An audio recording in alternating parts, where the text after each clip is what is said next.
त्यसैले हामी तपाईँलाई देखाउन चाहन्छौँ गौतम बुद्धको बारेमा। गौतम बुद्धको सन्देशलाई हामी विश्वव्यापी रूपमा लिएर जान चाहन्छौँ र अहिलेको अवस्थामा हामीले बुद्ध जयन्ती मनाइरहँदाखेरि बुद्धको बारेमा, बुद्ध दर्शनको बारेमा, बुद्धको महत्त्वको बारेमा हामी कुरा गर्न चाहन्छौँ र बुद्ध जयन्ती आज हामीले मनाइरहँदाखेरि तपाईँलाई आज हामी सन्देश दिन चाहन्छौँ र हामीले चाहिँ प्रधानमन्त्रीलाई यो चाहिँ बुद्ध जन्मस्थलको दिन चाहिँ राष्ट्रिय ध्यान दिवस हुनपर्छ भनेर चाहिँ आज ज्ञापन पत्र बुझाउने कार्यक्रम पनि रहेको छ।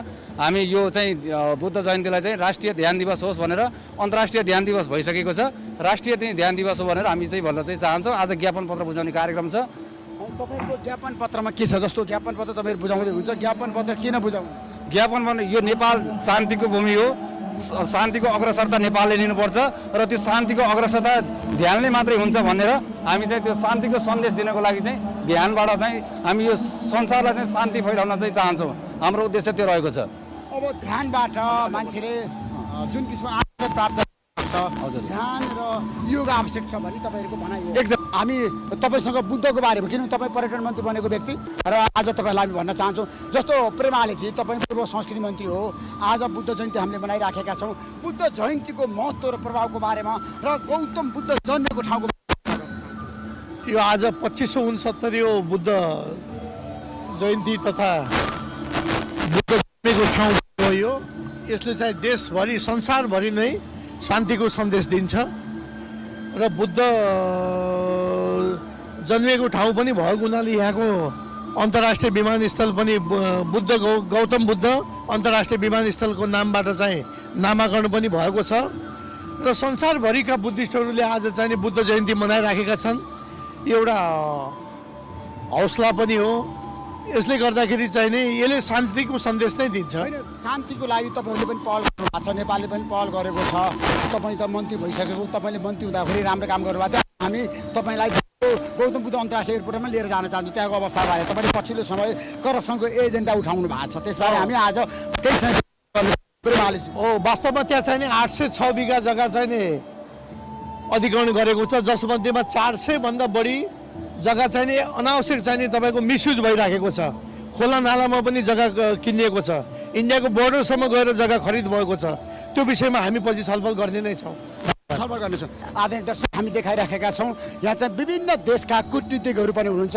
यहाँ भारतीय राजदूत नवीन श्रीवास्तव पनि आइसक्नु भएको छ, चिनिया राजदूत एक्सलेन्सी पनि यहाँ हुनुहुन्छ, उहाँलाई पनि हामी देखाउन चाहन्छौँ।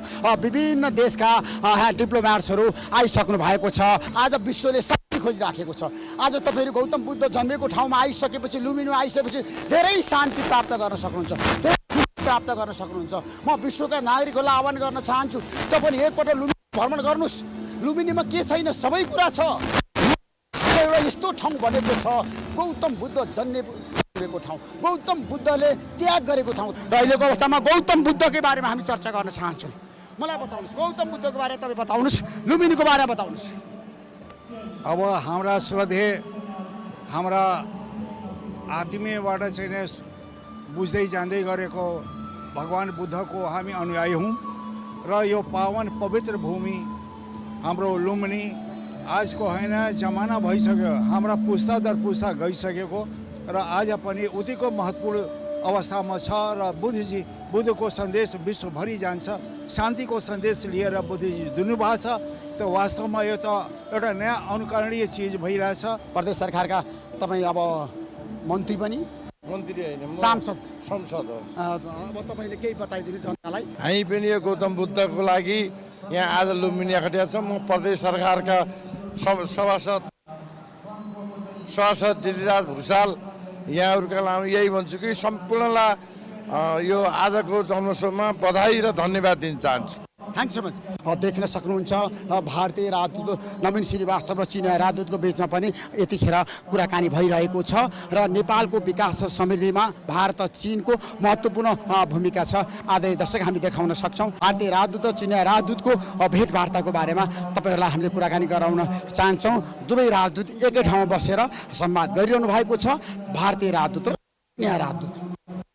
हामी तपाईँलाई देखाउन चाहन्छौँ आदरणीय दर्शक अहिले बुद्धत्वको बारेमा कुरा गरिरहँदा बुद्ध धर्मको बारेमा कुरा गरिरहँदाखेरि बुद्ध धर्मले दिन खोजेको सन्देशको बारे हामी चर्चा गर्न चाहन्छौँ र हामी तपाईँलाई देखाउन चाहन्छौँ अहिलेको अवस्थामा किन भन्दाखेरि भारत र पाकिस्तानको बिचमा अझै पनि द्वन्द्व छ विवाद छ त्यो पनि युद्धमा परिणत भएको छ त्यहाँ पनि दिगो शान्ति हुनुपर्छ विश्वको चाहना छ त्यसैले गर्दाखेरि अब यसपटक एउटा संयोग पनि मिलेको छ बुद्ध जयन्तीको अवसरमा भारत र चीनका राजदूतहरू सँगसँगै बसेर संवाद पनि गर्नुभएको छ हामी यसबारेमा विशेष रूपमा हामी चर्चा गर्न चाहन्छौँ हरेक विषयवस्तुमा हामी बताउन चाहन्छौँ आज गौतम बुद्धको कुरा गर्दा गौतम बुद्धको कुरा गर्दाखेरि गौतम बुद्धको सन्देशको कुरा गर्दाखेरि गौतम बुद्धले दिन खोजेको सन्देश विश्वव्यापी रूपमा के छ भन्दाखेरि बुद्धत्वको बारे हामी चर्चा गर्न चाहन्छौँ आज तपाईँलाई देखाउन चाहन्छौँ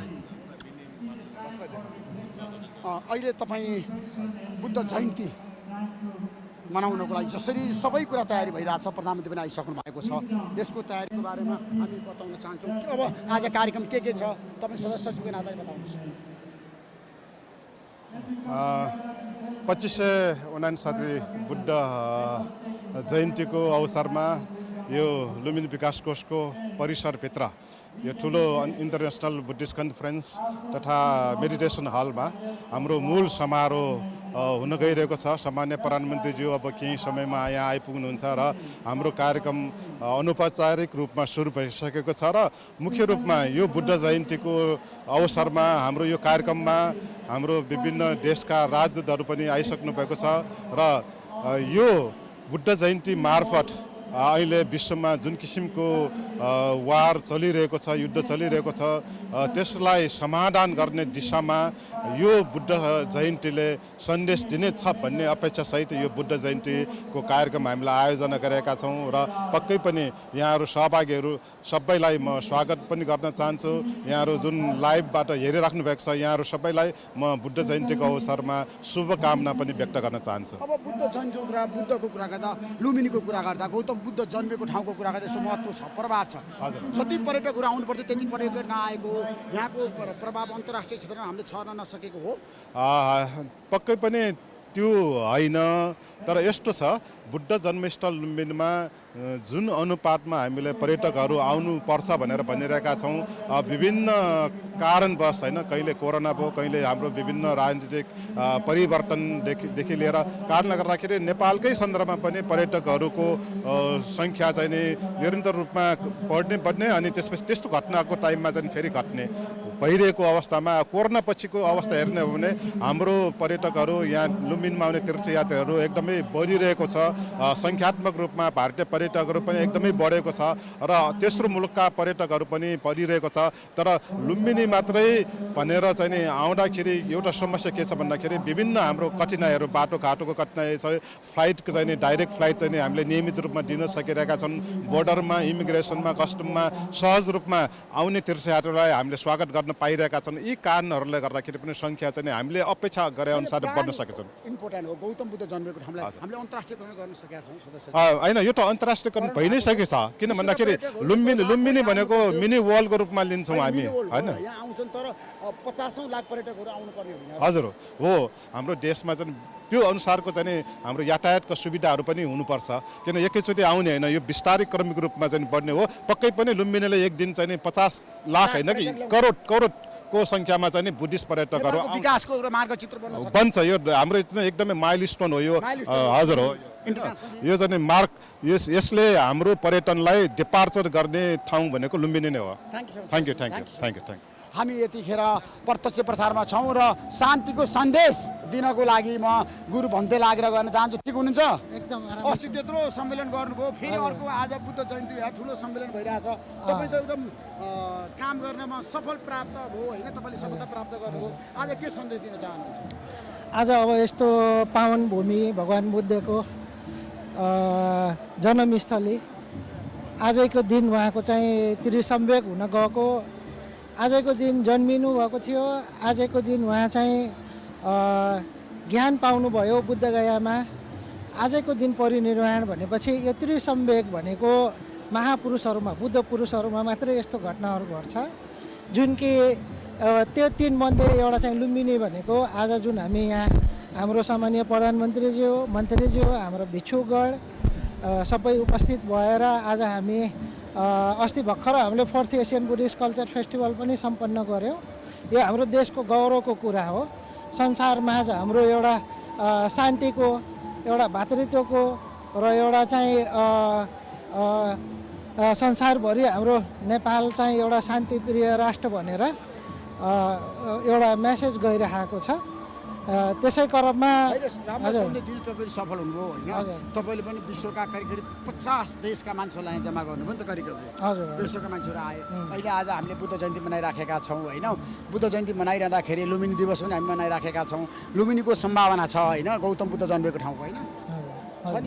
एकदम धेरै सम्भावना छ, एकदम धेरै। अस्ति नै हामीले कार्यक्रम गर्दाखेरि एउटा राम्रो मेसेज र सरकारलाई नै एउटा आर्थिक रूपमा टुरिज्मको राम्रो हुने गरी नै कार्यक्रम भयो।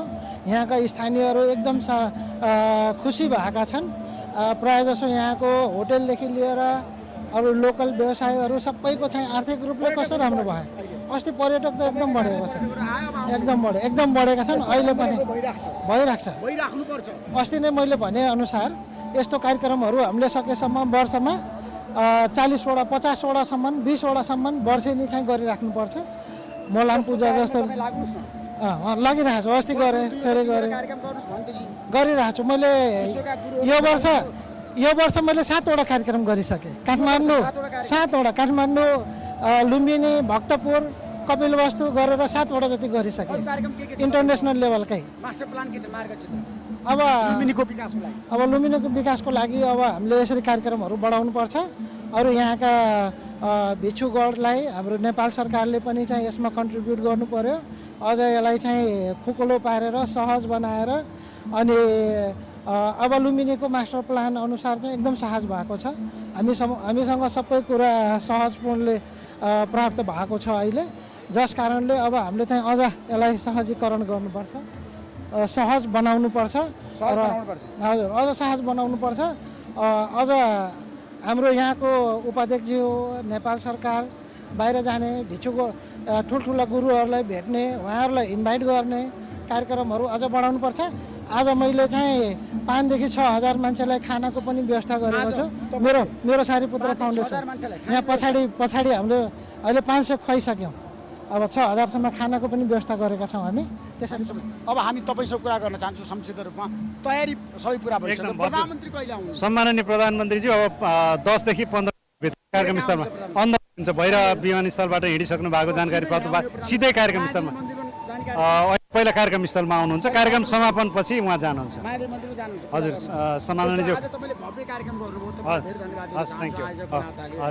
गौतम बुद्ध जन्मेको ठाउँबाट हामीले एकताको सन्देश दिन सफल भएका छौँ। एकदम यो चाहिँ विश्वभरि शान्तिको सन्देश दिनको लागि हामीले यो कार्यक्रम भव्य रूपमा आयोजना गरेका छौँ। र जुन बुद्धको शिक्षा छ, टिचिङ्स छ, त्यसलाई चाहिँ सबैले आत्मसात गरिदिनु भयो भने शान्त र सुखीमय जीवनको लागि चाहिँ गाह्रो हुँदैन। Thank you. हामी यहाँ 2 जना राजदूतहरूको बारेमा चर्चा गर्न चाहन्छौँ। अब यतिखेर तपाईँहरू सबैलाई थाहा छ विश्वको ध्यान कतातिर छ भन्दाखेरि भारततिर छ। र भारत र चीनको बिचमा पछिल्लो समय सम्बन्धहरू राम्रो भएको हामीले सुनेका छौँ। त्यसैले गर्दाखेरि भारतले एउटा अभियान सुरु गर्यो आतङ्कवाद विरुद्ध। त्यो अभियानलाई अन्तर्राष्ट्रिय क्षेत्रले पनि समर्थन गरिराख्दाखेरि अब विश्वको महाशक्ति राष्ट्रको रूपमा आएको चीन र उदयमान महाशक्तिको राष्ट्रको रूपमा आइराखेको हामी भारतको कुरा गरिराखेका छौँ। र यहाँ 2 राजदूतको बिचमा तपाईँहरूले देख्न सक्नुहुन्छ दर्शक विशेष रूपमा चाहिँ कुराकानी भइराखेको छ र तपाईँहरूलाई हामी देखाइराखेका छौँ। र भारत र चीनका राजदूतहरूको एउटै मञ्चमा बसेर भएको संवाद हामी देखाइराखेका छौँ। आदरणीय दर्शक, यो संवादले ठुलो विश्वव्यापी रूपमा किन भन्दाखेरि अब चीन र भारतको बिचको सम्बन्धको हामी कुरा गरिराखेका छौँ। र नेपाल भारत सम्बन्ध, नेपाल चीन सम्बन्धको पनि हामी कुरा गरिराखेका छौँ। राजदूतहरू यतिखेर एक आपसमा कुराकानी गरिराख्नु भएको छ। त्यसैले गर्दाखेरि श्रीवास्तव भारतीय राजदूत र चिनिया राजदूतको बिचमा भएको संवादको बारेमा तपाईँलाई हामी देखाइराखेका छौँ। विश्वमा विकास हुन्छ, सबै मानव जातिको भलाइ र उन्नति हुन्छ शान्तिबाट। त्यसैले हामीले एउटा गरेका छौँ। गौतम बुद्ध जन्मेको ठाउँबाट एउटा अभियान हामीले सुरु गरेका छौँ। शान्तिको लागि हामीले कामना पनि गरेका छौँ। विश्वमा शान्ति, अब युद्ध होइन, युद्धले विनाश निम्ति आउँछ, युद्धले विकास होइन, युद्धले कसैलाई पनि फाइदा गर्दैन आदरणीय दर्शक। त्यसैले हामी आज लगातार दिनभरि प्रदर्शन गरिराखेका छौँ र यहाँबाट भन्ने छौँ, यहाँबाट हामी घोषणा गर्नेछौँ गौतम बुद्ध जन्मेको ठाउँबाट। त्यसैले आज हामी विशेष कार्यक्रमको लागि चाहिँ विशेष यहाँको अवस्थाको बारेमा पनि हामी चर्चा गरिराखेका छौँ। कपिल वस्तुकै एकजना हाम्रो बिचमा भूमि व्यवस्था मन्त्री आउनु भएको छ, बलराम अधिकारी, उहाँसँग हामी संक्षिप्त कुराकानी गर्न चाहन्छौँ। हामी अब यतिखेर लुम्बिनीमा छौँ, तपाईँ अब लुम्बिनीबाटै प्रतिनिधित्व गर्नुहुन्छ, राष्ट्रिय राजनीति मन्त्री पनि गर्नुभएको छ। अहिले विश्वमा शान्ति चाहिएको छ, हामीले बुद्ध जयन्ती मनाइरहँदाखेरि शान्तिको सन्देश हामी कसरी छर्न सक्छौँ मन्त्रीज्यू? यो के छ भन्नु होला भनेदेखि शान्ति भनेर जपेर मात्रै हुँदैन, व्यवहारमा उतार्न सक्नुपर्छ। अहिले चाहिँ के छ भन्नु होला भने भन्ने एउटा गर्ने एउटा गरिएको छ। विश्वभरि नै नेपालीले, त्यसमा पनि यो बुद्धको जन्मस्थान लुम्बिनीले यो शान्तिलाई अझ अगाडि बढाउनको निम्ति प्रयत्न गर्नुपर्छ र यसको प्रचार प्रसार गरेर विश्वभरि नै शान्ति कायम गराउने सवालमा नेपालले अहम भूमिका खेलेको छ र खेल्नुपर्छ। मान्छे अहिलेको अवस्थामा तपाईँ के भन्नुहुन्छ? तपाईँ प्रत्यक्ष प्रसारण हुन्छ होइन, अहिले त अब के, अब यो शुभकामना के भन्नुहुन्छ? आज बुद्ध जयन्ती होइन, बुद्ध जयन्ती मनाइरहँदाखेरि तपाईँको के छ भनाइ? अब यो शान्ति छाओस् भन्ने कुरा हो के अरे हजुरहरूको मिडियाको मार्फतबाट हामीले भन्न पनि चाहन्छौँ कि यो भूमिमा हामी यहाँबाट शान्तिको सन्देश दिन सकौँ। अहिले जुन हिसाबले आज यो 2025 आउँदै गर्दा, सुरु हुँदै गर्दा 2022देखि 2025को जुन पिरियड छ, जुन विश्व नै खलबलिएको अवस्था छ, जुन द्वन्द्वले, हामी यहाँबाट त्यो सन्देश चाहिँ, शान्तिको सन्देश चाहिँ विशेष दिन सक्छौँ भनेर हस्। Thank you. आदरणीय दर्शक, हामी यतिखेर प्रत्यक्ष प्रसारमा छौँ र हामीले आज समग्र अहिलेको अवस्थाको बारेमा, देशको बारेमा, राजनीतिको बारेमा भन्दा पनि हामीले शान्तिको बारेमा, गौतम बुद्धको बुद्धत्वको बारेमा, बुद्धले तपस्या गर्नुभयो, बुद्धले तपस्याबाट जित्नुभयो। शान्ति के हो? मान्छे जब शान्त रहन्छ मान्छेले धेरै कुरा प्राप्त गर्न सक्छ। मान्छेले सबभन्दा ठुलो कुरा मान्छेको जीवनमा के हो? आनन्द हो। जब मान्छे खुसी रहन्छ उसले विश्व जित्न सक्छ। त्यसैले अब मान्छेको बिचमा खुसी हुनु पर्यो, सन्तुष्टि हुनु पर्यो र हामीले शान्तिको सन्देश विश्वव्यापीमा छरिरहँदाखेरि यतिखेर सबैको ध्यान छ गौतम बुद्ध जन्मेको ठाउँतिर र गौतम बुद्धको हामी जुन आज महिमाको बारेमा चर्चा गरिरहेका छौँ र गौतम बुद्धको कुरा गरिरहँदाखेरि यहाँ विभिन्न पक्षहरूसँग हामी कुराकानी गरिराखेका छौँ। यतिखेर हाम्रो बिचमा विभिन्न पार्टीका नेताहरू हुनुहुन्छ, यहाँ तपाईँहरूले देख्न सक्नुहुन्छ, एम्बेसडर हुनुहुन्छ, मन्त्री आइसक्नु भएको छ।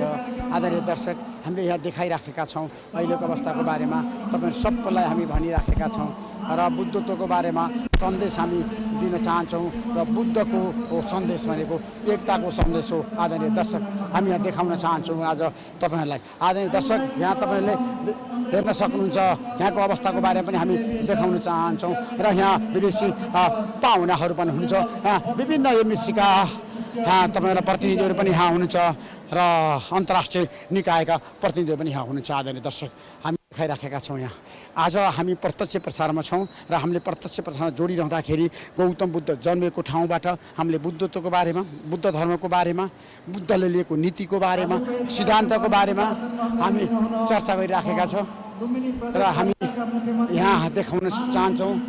आदरणीय दर्शक, यतिखेर तपाईँलाई हामी नयाँ कुरा दिन चाहन्छौँ र आज हामी यहाँ देखाइराखेका छौँ। हेर्नुहोस्, तपाईँले देख्न सक्नुहुन्छ आदरणीय दर्शक, यहाँको अवस्थाको बारेमा हामी लगातार बहसमा छौँ। हामीले गौतम बुद्धको बारेमा चर्चा गरेका छौँ र बुद्ध धर्मको बारेमा, बुद्धत्वको बारेमा। मान्छेहरूले बुद्धत्व प्राप्त गरिसकेपछि उसले संसार जित्न सक्छ। आदरणीय दर्शक, संसार जित्न सक्छ। मान्छेको जीवनमा सबभन्दा ठुलो कुरो आनन्द हो। मान्छेले आनन्द लिनुपर्छ। आनन्दबाट उसले विश्वमा चाहिँ ठुलो एउटा चमत्कार पनि गर्न सक्छ। मानव जातिको कुरा गर्दाखेरि मानव जातिमा हुनुपर्ने शान्ति, मानव जातिमा हुनुपर्ने एउटा आनन्द, मानव जातिमा हुनुपर्ने एउटा उत्साह, मानव जातिमा हुनुपर्ने एउटा खुसियालीको बारेमा हामी चर्चा गर्न चाहन्छौँ। त्यसैले हामी लगातार बहसमा छौँ। आज तपाईँलाई हामी देखाइराखेका छौँ यहाँको अवस्थाको बारेमा। यहाँ तपाईँहरूलाई हामी समीक्षा गरेर देखाइराखेका छौँ र लुम्बिनीको कुरा गर्दा लुम्बिनीको विकासको कुरा गर्दाखेरि हामी लुम्बिनीको मात्रै कुरा गर्न चाहन्छौँ तपाईँसँग लुम्बिनीको बारेमा लुम्बिनीको विकासको आराम हुनुहुन्छ ठिक छ अब लुम्बिनीको विकासमा तपाईँले पनि महत्त्वपूर्ण भूमिका निर्वाह गर्यो यो ठाउँको विकास हुनु पर्यो नि त होइन लुम्बिनी भनेको विश्वको लागि एउटा गन्तव्य हो अब यहाँ विश्वका पर्यटकहरू कति आइराखेका छन् के भइराखेका म त्यतिर जान चाहन्न तर लुम्बिनीको मार्गचित्र हामी बताउन चाहन्छौँ लुम्बिनी हजुर लुम्बिनीको मार्गचित्र के हो भने यदि लुम्बिनीको विकास हुँदैन भने नेपालको अरू कुनै पनि ठाउँको विकास हुन सक्दैन यति पवित्र भूमि संसारभरि चिनिएको भूमि र यति धेरै देशहरूले समर्थन गरेको होइन उनीहरूको उपस्थिति भएको भूमि हो यो त्यसकारण यहाँ हामीले अहिलेको जुन पर्यटन प्रवर्धनको लागि जुन एउटा बेसिक नेसेसिटिजहरू हुन्छ नि आधारभूत कुराहरू हामीले गरिदिन सक्यौँ भने मलाई लाग्छ यसै पनि मान्छेहरू यहाँ धेरै आउँछ उनीहरूलाई एउटा सुरक्षाको स्थिति होइन त्यो अनुभूतिहरू गराइदिने र यहाँ आउँदा जुन हामीले एउटा हस्पिटालिटी दिन्छौँ यहाँको जनजीवनको यहाँको संस्कृतिको त्यति हामीले उपलब्ध गराइदियौँ भने यहाँ कुनै मलाई टुरिज्मको अभाव हुन्छ जस्तो लाग्दैन र त्यो टुरिज्मले नै गर्दाखेरि यहाँको विकास लुम्बिनीको विकास सम्भव छ जस्तो लाग्छ अरू पनि थुप्रै कारणहरू छन् तर त्यसलाई चाहिँ हामीले महत्त्वपूर्ण रूप बनाऊ र त्यो टुरिज्मको मार्फत हामीले बुद्धको शान्तिको सन्देश चाहिँ विश्वभरि फैलाउँ अब धार्मिक पर्यटकको कुरा गर्न चाहन्छु किनभने हाम्रो देशमा धार्मिक पर्यटकको सम्भावना छ विश्वका पर्यटकहरू नेपाल आउँछन् घुम्छन् जान्छन् अब गौतम बुद्ध जन्मेको ठाउँमा जसरी पर्यटक आउनुपर्छ त्यसरी त आएन भन्नेहरू पनि छ नि त लाखौँ मान्छे आउन सक्थ्यो यहाँ किनभने त्यो संरचना नभएको हो कि समस्या केमा छ संरचनामा एयरपोर्टमा कि बाटोमा कि होटेलमा कि बसोबासमा यसको बारेमा हाम्रै म्यानेजमेन्टलाई हेर्नुपर्छ जस्तो लाग्छ हेर्नुहोस् है हाम्रो जुन व्यवस्थापनको कुशलता हो किनभने पहिलेदेखि नै म त्यहाँ चिनको लागि राजदूत हुँदाखेरि पनि हामीले यो तीनवटा देशको चिन नेपाल र भारतको यो बुद्ध सर्किटहरू हामीले सुरु गरौँ भनेर भनेको थियौँ होइन अब त्यहाँनिर के कुराहरू हामीले त्यति हुन सकेको छैन जसले गर्दा डिप्लोमेटिक एफोर्टहरू नपुगेको हो कि त्यो मलाई राम्रो थाहा भएन तर त्यो सर्किट बुद्धको लागि बुद्धको विचारहरूलाई स्थापित गर्नको लागि एकदमै जरुरी छ र त्यसले चाहिँ हाम्रो टुरिज्महरू निम्त्याउनुलाई एकदमै त्यसले राम्रो काम गर्छ लाग्छ मलाई र अहिले जुन किसिमको चाहिँ भनौँ एम्बेसडरहरू यहाँ आएका छन् उनीहरूसँग तपाईँको प्रश्न राखिनु पर्ने हुन्छ यी तीनवटा देश मिलेर हामीले किन होइन यो बुद्धको तीर्थस्थललाई एउटा एकीकृत रूपले हामी ल्याउन सक्दैनौँ त्यसो भयो भने यो तिनटै देशलाई टुरिस्टहरूको चाहिँ होइन एउटा आवागमनको स्थितिहरू बन्छ नेपाललाई मात्रै होइन है र नेपाललाई त सबभन्दा बढी बेनिफिट त नेपाललाई नै हुन्छ है पर्यटकहरू आउने वातावरण चाहिँ छ तर पनि हामीले जसरी वातावरण निर्माण गर्न सक्दैनौँ अब प्राइम मिनिस्टर आइसक्नु भएको छ थ्याङ्क यू सो मच हामी आज प्रत्यक्ष प्रसारमा छौँ आदरणीय दर्शक अब प्रधानमन्त्री यहाँ आइरहनु भएको छ हामी प्रत्यक्ष प्रसारमा छौँ र देखाउन चाहन्छौँ प्रधानमन्त्री अब हलभित्र प्रवेश गरिसक्नु भएको छ आदरणीय दर्शक र हामी प्रधानमन्त्रीलाई देखाउन चाहनको सन्देश दिँदै हुन्छ र प्रधानमन्त्रीले आज विशेष सन्देश दिने कार्यक्रम पनि छ विशेष घोषणा गर्ने कार्यक्रम पनि छ हामी देखाउन चाहन्छौँ आज दिनभरि प्रत्यक्ष प्रसारमा छौँ र त्यसैले गर्दाखेरि यतिखेर हामी लुम्बिनीमा छौँ खास गरी बुद्धको महत्त्वपूर्ण मानव कल्याण अहिंसा करुणा र आत्मज्ञानको शिक्षा नै आजको सबैभन्दा महत्त्वपूर्ण शिक्षा हो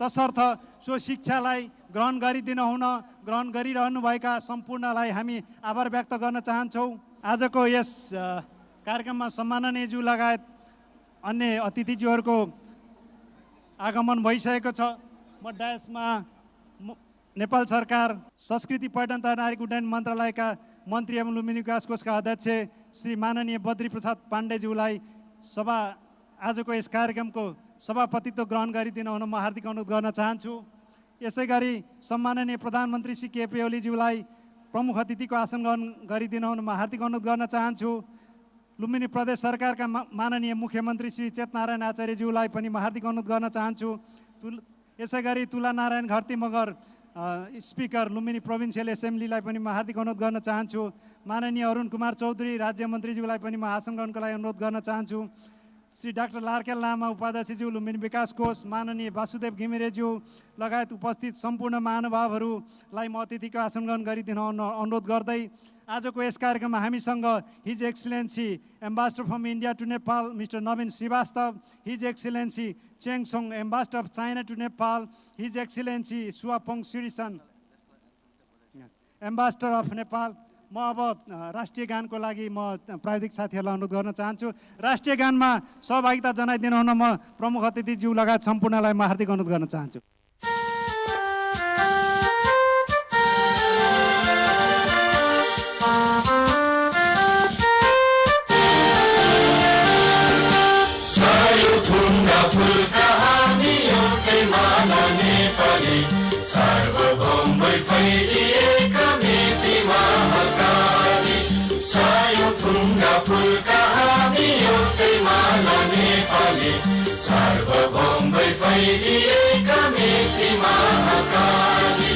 प्रकृतिका कोटि कोटि सम्पदाको आचरा वीरहरूका रगतले स्वतन्त्र आचरा ज्ञान भूमि शान्ति भूमि तराई पहाड हिमाल अखण्ड यो प्यारो हाम्रो मातृभूमि नेपाल बहु जाति भाषा धर्म संस्कृति छ विशाल अग्रगामी राष्ट्र हाम्रो जय जय नेपाल। अब म शान्ति प्रार्थना कार्यक्रमलाई अगाडि बढाउन गइरहेको छु।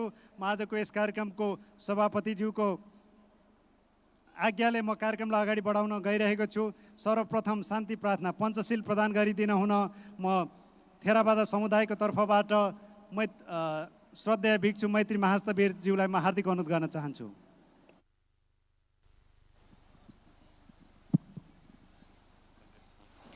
यसपछि महायान र वज्रयानको तर्फबाट आनीहरूलाई म डायसमा आमन्त्रण गर्न चाहन्छु। पञ्चशील प्रदानपछि आनीहरूलाई शान्ति प्रार्थनाका लागि डायसमा आइदिनु होला। सबैजनाले हात जोडेर भक्ति भावका साथ नमो तस्स 3 चोटि भन्नु होला। नमो तस्स भगवतो अरहतो सम्मा सम्बुद्धस्स। नमो तस्स भगवतो अरहतो सम्मा सम्बुद्धस्स। नमो तस्स भगवतो अरहतो सम्मा सम्बुद्धस्स। बुद्धं शरणं गच्छामि धम्मं शरणं गच्छामि संघं शरणं गच्छामि।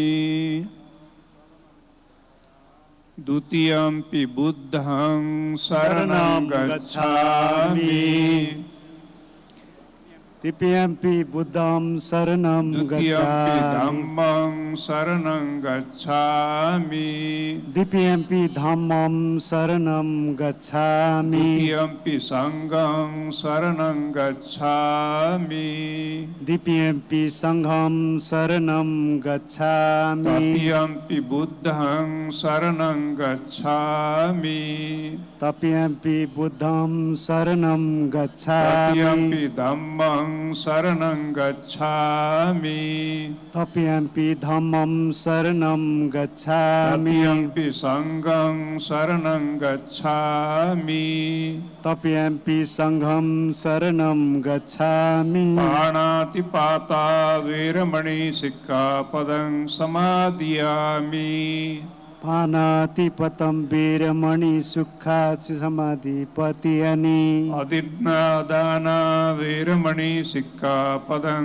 समादियामि अतियंपति वीरमणि सुखा समाधिपति कामेषु मिच्छाचारा वेरमणि सिक्खापदं समादियामि कामेयंपति वीरमणि सुखा संपदं पति मुसावादा वेरमणि सिक्खापदं समादियामि मुसावाद शिक्षा वीरमणि संपद्यंपति सुरामेरय मज्जपमादट्टाना वेरमणि सिक्खापदं समादियामि सुरमणि संपद्यानि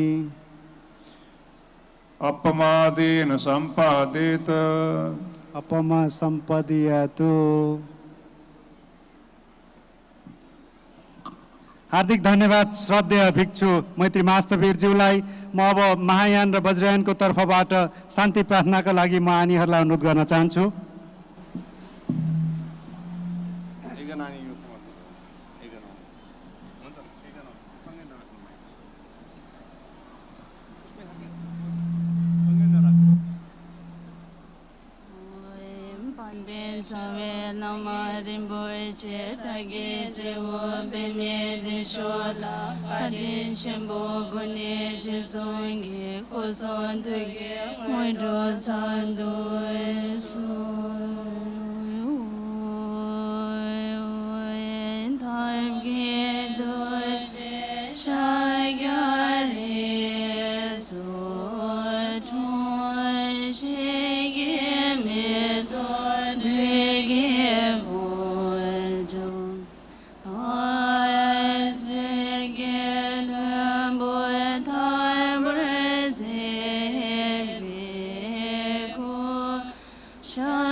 हार्दिक धन्यवाद श्रद्धेय गुरुमाहरूलाई। अब म आजको यस कार्यक्रममा सम्माननीय प्रधानमन्त्रीज्यू लगायत सम्पूर्ण महानुभावहरूलाई स्वागत गरिदिन हुन म लुम्बिनी विकास कोषका उपाध्यक्ष श्रद्धेय डाक्टर श्री लार्केल लामा खेन्पो छिमेज्यूलाई म हार्दिक अनुरोध गर्न चाहन्छु। I'd like to call upon Dr. Larkel Lama, Honorable Vice Chairman of the Lumini Development Trust, to welcome Right Honorable Prime Minister and entire participants of this event. Please, Honorable.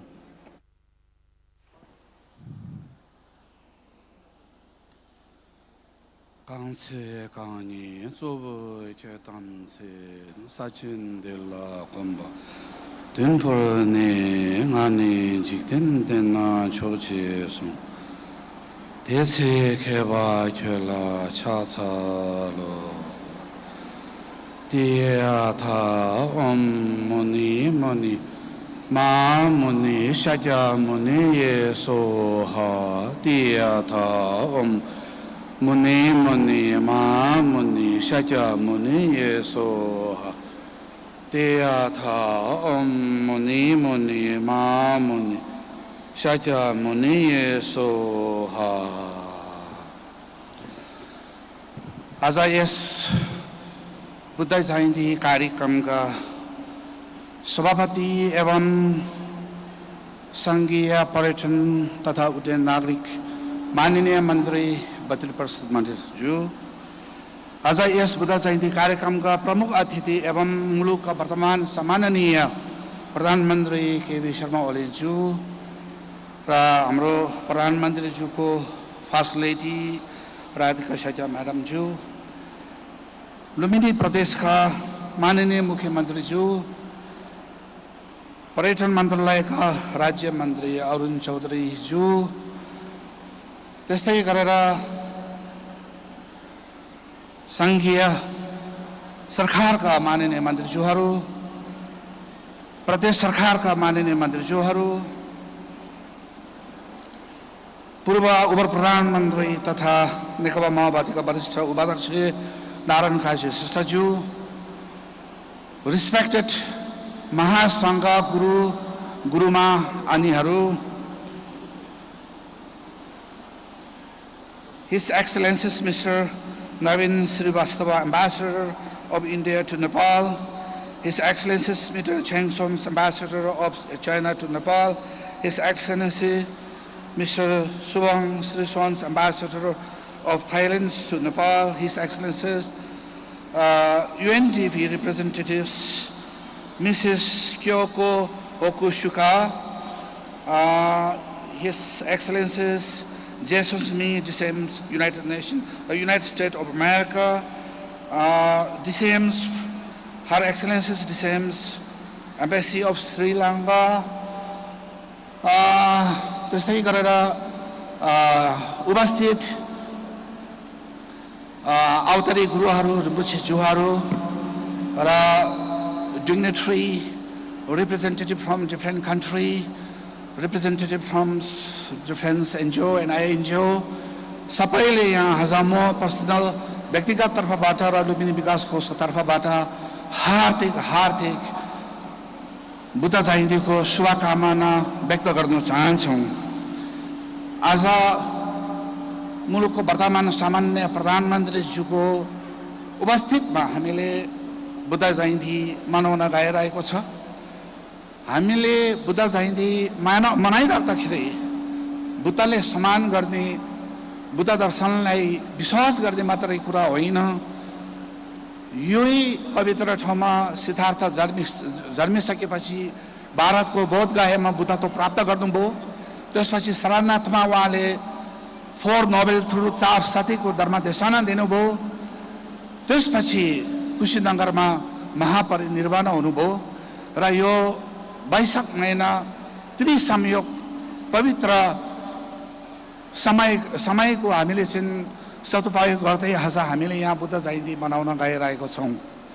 यो बुद्ध जयन्तीले सबैभन्दा ठुलो कुरा बुद्धको उपदेशको सन्देश संसारमा दिनु सकोस् र सिंहको यो मुलुकमा जति द्वन्द्व र हिंसाहरू भएको छ, बुद्ध जयन्ती र बुद्धको आशीर्वादले यो द्वन्द्व र हिंसाहरू समाप्त हुन सकोस्, मानव जातिमा शान्ति र स्वास्थ्य र आफ्ना सोचेको इच्छाहरू पूरा गर्न सकोस् र मुख्य गरेर मूल बुद्ध दर्शनको सन्देश सबै देश विदेशमा हामीले चाहिँ फैलाउन सकोस् भनी हिसाबले हामीले विगतदेखि बुद्ध जयन्ती मनाउँदै आएको हो।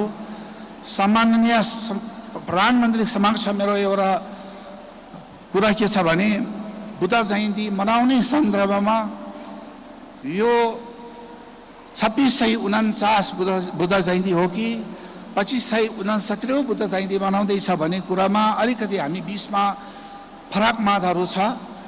महायान परम्परा 1 महिनापछि हामी सकादावाको दिनमा हामीले बुद्ध जयन्ती मनाउँछौँ 1 महिनापछि, र यसको मूल समस्या समाधान चाहिँ सबै बुद्धिस्ट कम्युनिटीहरू बसेर यसको समस्या समाधान गर्नुपर्छ जस्तो लाग्छ।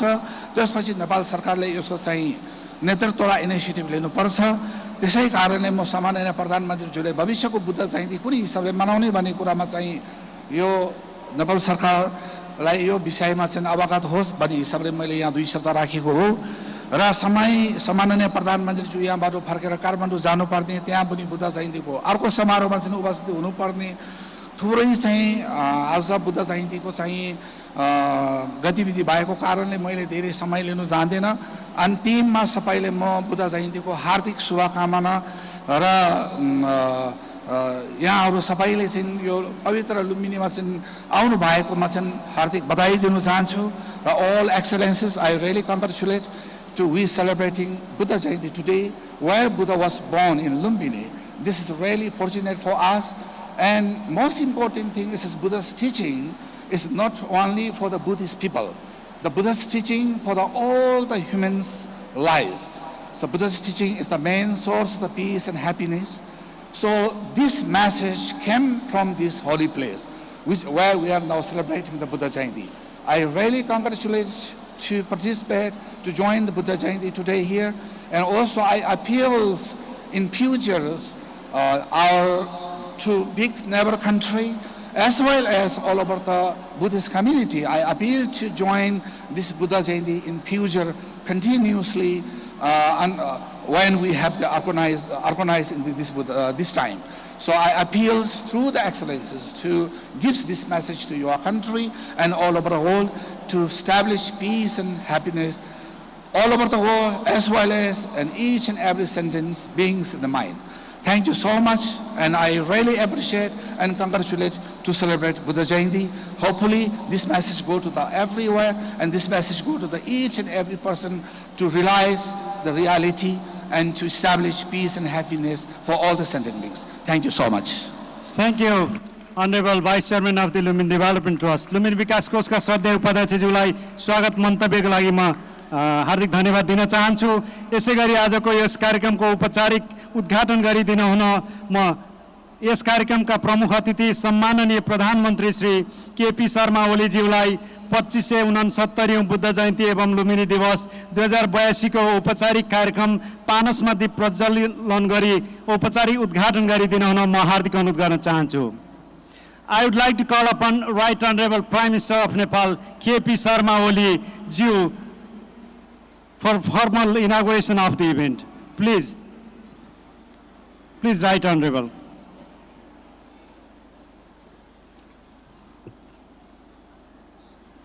आजको यस कार्यक्रमको प्रत्यक्ष प्रसारण विभिन्न टेलिभिजनबाट भइरहेको म यहाँलाई जानकारी गराउन चाहन्छु। लुम्बिनी टेलिभिजन, बुद्ध टेलिभिजन, राज्य टेलिभिजन, साझा टेलिभिजन, भैरवा टेलिभिजन, समता टेलिभिजन, तिलोत्तमा टेलिभिजन, बुद्ध आवाज, बोधि टिभी, भक्ति दर्शन, खास गरी प्राइम टेलिभिजन र विभिन्न अनलाइन गोर्खापत्र लगायत विभिन्न अनलाइनहरूमा चाहिँ अफिसियल रूपमा लाइभ भइरहेको म यहाँलाई जानकारी गराउन चाहन्छु। आजको यस कार्यक्रममा सबै सम्पूर्ण महानुभावहरूलाई सक्रिय सहभागिताका लागि पनि हामी आभार व्यक्त गर्न चाहन्छौँ। सुरसुदा टोली आएर बस्नु।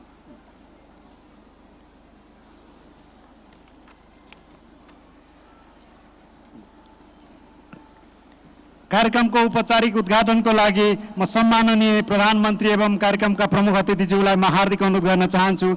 आज भगवान बुद्धको जन्म, बोधि ज्ञान प्राप्ति र महापरिनिर्वाणको त्रिसंयोग परेको दिन अर्थात् वैशाख पूर्णिमाका दिन यस विशेष समारोहको औपचारिक उद्घाटन गरिदिनु हुनुभएकोमा नेपाल सरकारका सम्माननीय प्रधानमन्त्री श्री केपी ओलीज्यूलाई हार्दिक हार्दिक हार्दिक आभार व्यक्त गर्न चाहन्छौँ।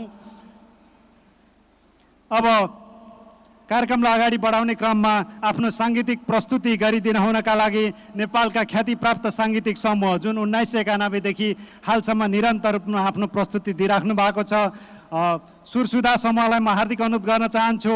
यसमा तबलामा हुनुहुन्छ सुरसुदाका संस्थापक सङ्गीतकार सुरेन्द्र श्रेष्ठ, गायक हुनुहुन्छ सरस्वती खत्री, यसै गरी बाँसुरीमा हुनुहुन्छ रमन महर्जन, गिटारमा हुनुहुन्छ विकास सुनवार, सितारमा हुनुहुन्छ Puja Khatri. Please.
Okay, next one is Green Tara Mantra. We are going to chant together.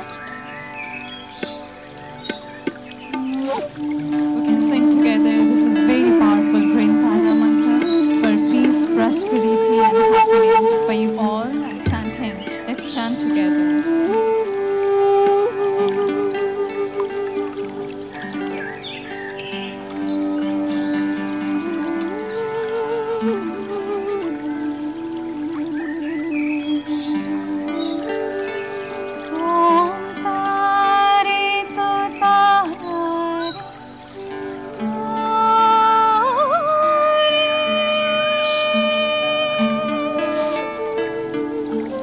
So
हार्दिक धन्यवाद प्रस्तुतिको लागि सुरसुदा समूहलाई।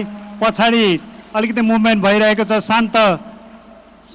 अलिकति शान्त भइदिनु र शान्तप्रिय ढङ्गले बसिदिनु म हार्दिक अनुरोध गर्न चाहन्छु।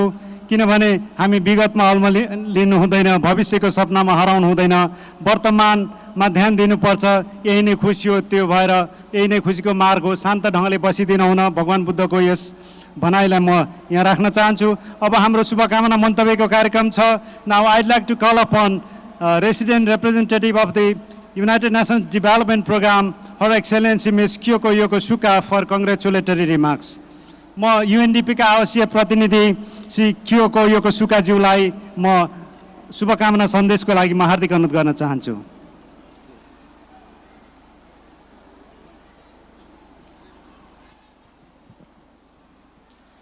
Right Honorable Prime Minister, Honorable Minister for Culture, Tourism and Civil Aviation, Honorable Chief Minister of Lumbini Province, Vice Chairperson of the Lumbini Development Trust, Honorable Ministers, Honorable Speaker, Honorable Members of the Parliament, Excellencies, highly venerable monks, respected mayors, distinguished guests, ladies and gentlemen, Namaste.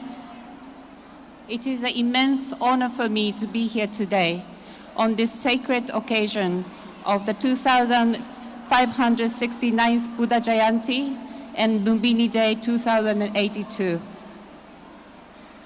Lumbini is not just a spiritual destination, it is a living testament to peace, compassion, and mindfulness. These are not just Buddhist principles, these are universal values that unite us across cultures, nations, and generations. The UN's involvement in Lumbini dates back to the early 1950s, and over the years, it has supported in transforming Lumbini into a major center of pilgrimage and tourism, fostering peace and cultural exchange. In the 1960s, the government of Nepal initiated the development of Lumbini as a Buddhist pilgrimage site aiming to enhance its physical infrastructure, including roads, water supply, electricity, and tourist facilities. In 1967, the then UN Secretary General U Thant visited Lumbini, where he proposed the development of the site into a global center for pilgrimage and tourism. Mr. U Thant's vision as the UN to support Lumbini has led to the establishment of the Lumbini Development Project and the commissioning of the renowned Kenzo Tange Master Plan, which was supported by UNDP and UNESCO, which was finalized in 1978. Since then, over the decades, UNDP supported the Lumbini Integrated Rural Development Project and helped build local capacities for planning, tourism, and environmental management. Based on these experiences, we are confident that Lumbini has economic potential to Nepal's tourism-driven economic growth, investment opportunities, and employment creations. It, however, requires integrated and sustained efforts for all levels of the government, tourism industry, and local communities to harness its potential to the fullest. Our collaboration with the Lumbini province government and local governments, including the Lumbini Sanskritic municipality, has focused on localizing the sustainable development goals, tourism promotion, generating livelihoods and green jobs, enhancing disaster resilience, and promoting integrated waste management. These efforts aim to ensure that spiritual significance of Lumbini is accompanied by a thriving, inclusive local economy and an empowered community. The present UN Secretary General, Mr. Antonio Guterres, visited Lumbini in October 2023. His message reaffirmed Lumbini's vital role in fostering peace and coexistence. In his words, in a world of divisions and conflicts, Lumbini stands as a beacon of unity and nonviolence. Inspired by Lord Buddha's teachings, he called for actions to uphold human dignity, bridge divides, and realize the sustainable development goals and restore our planet's health. At UNDP, we believe that development rooted in peace, inclusion, and dignity is the most enduring form of progress. We will continue working alongside the government of Nepal, the Lumbini Development Trust, provincial local governments, and all partners to advance this sacred site, not just as a destination of spiritual seekers, but also as a model of sustainable, peaceful, and people-centered development. May the light of Buddha's wisdom continue to guide our collective journey towards peace, prosperity, and planetary harmony. Thank you very much. Thank you, UNDP Resident Representative, Her Excellency Kyoko Yosuka, for congratulatory remarks. I'd like to call upon His Excellency Suapong Sirison, Royal Thai Ambassador to Nepal, for congratulatory remarks. Please, Your Excellency. म शुभकामना मन्तव्यका लागि थाइल्यान्डका महामहिम राजदूत श्री सुआपोङ सिरिसोनज्यूलाई म हार्दिक अनुरोध गर्न चाहन्छु।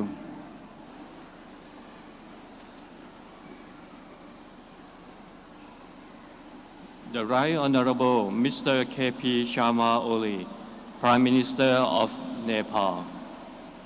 The Honorable Mr. Bharati Prasad Pandey, Minister of Culture, Tourism and Civil Aviation. Distinguished guests, ladies and gentlemen, Namaskar, Sawadee Krap. On behalf of the Royal Thai Embassy, it is my great honor to participate in the 2469 Buddha Jayanti, or Visakha Busha celebration in Lumpini.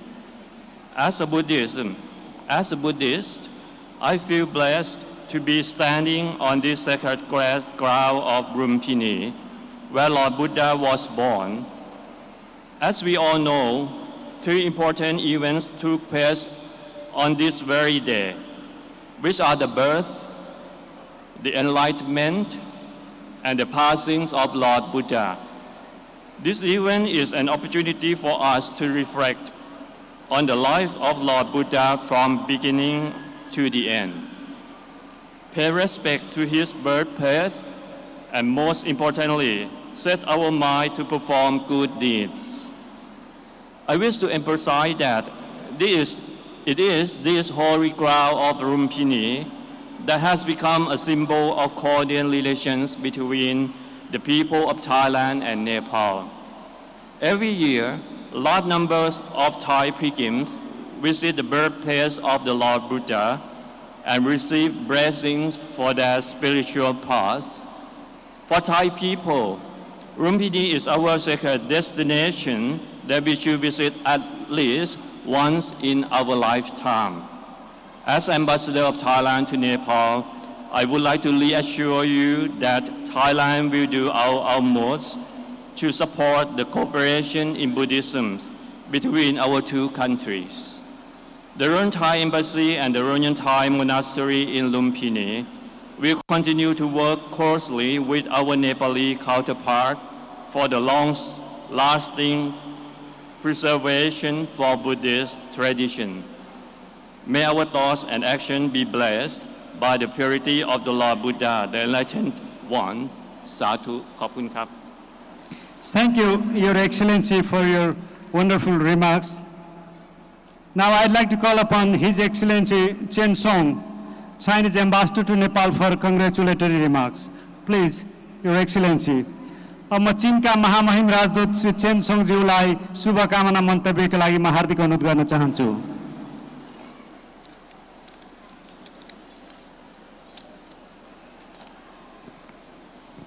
Right Honorable Prime Minister K.P. Sharma Oli ji, Honorable Ministers, Honorable Vice Chairman of Lumbini Development Trust, Honorable MPs, Lumbini provincial dignitaries, Excellencies and other dignitaries, respected monks and Buddhist practitioners, media, ladies and gentlemen, good morning, namaste.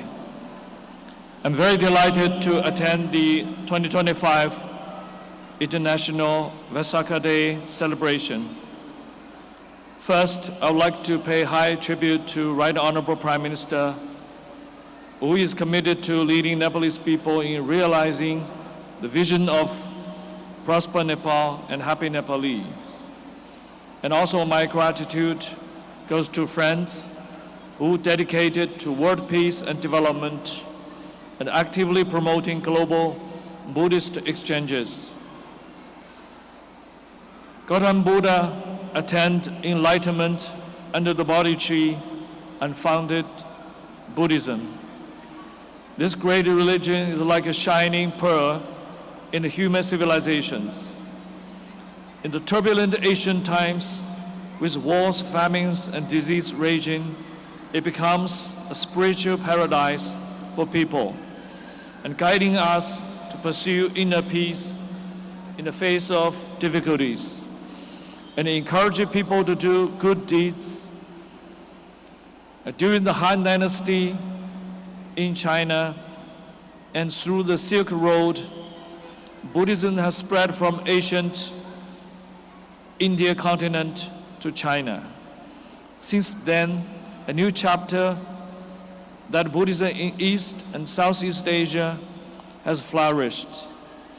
After thousands of years of cultural exchanges and integration, Buddhism has now become an important part of the cultures of both China and Nepal and beyond.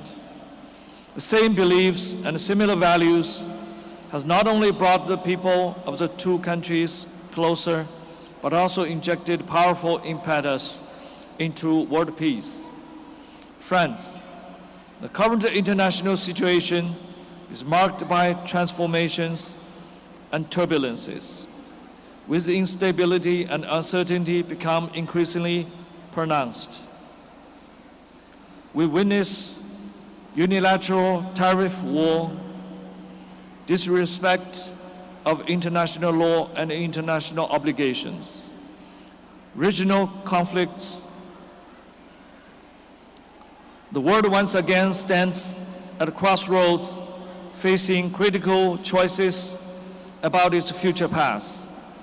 Facing these challenges, all countries should make a choice.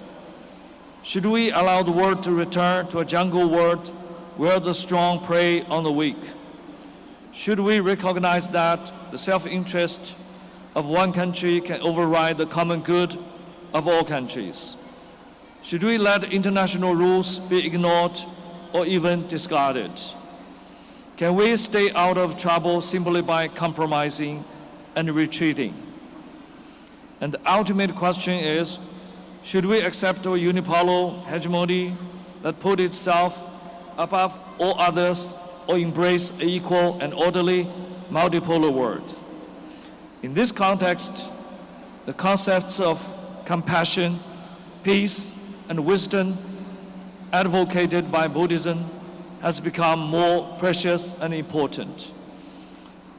The teaching and spirit of compassion by Buddha calls on us to care for every life.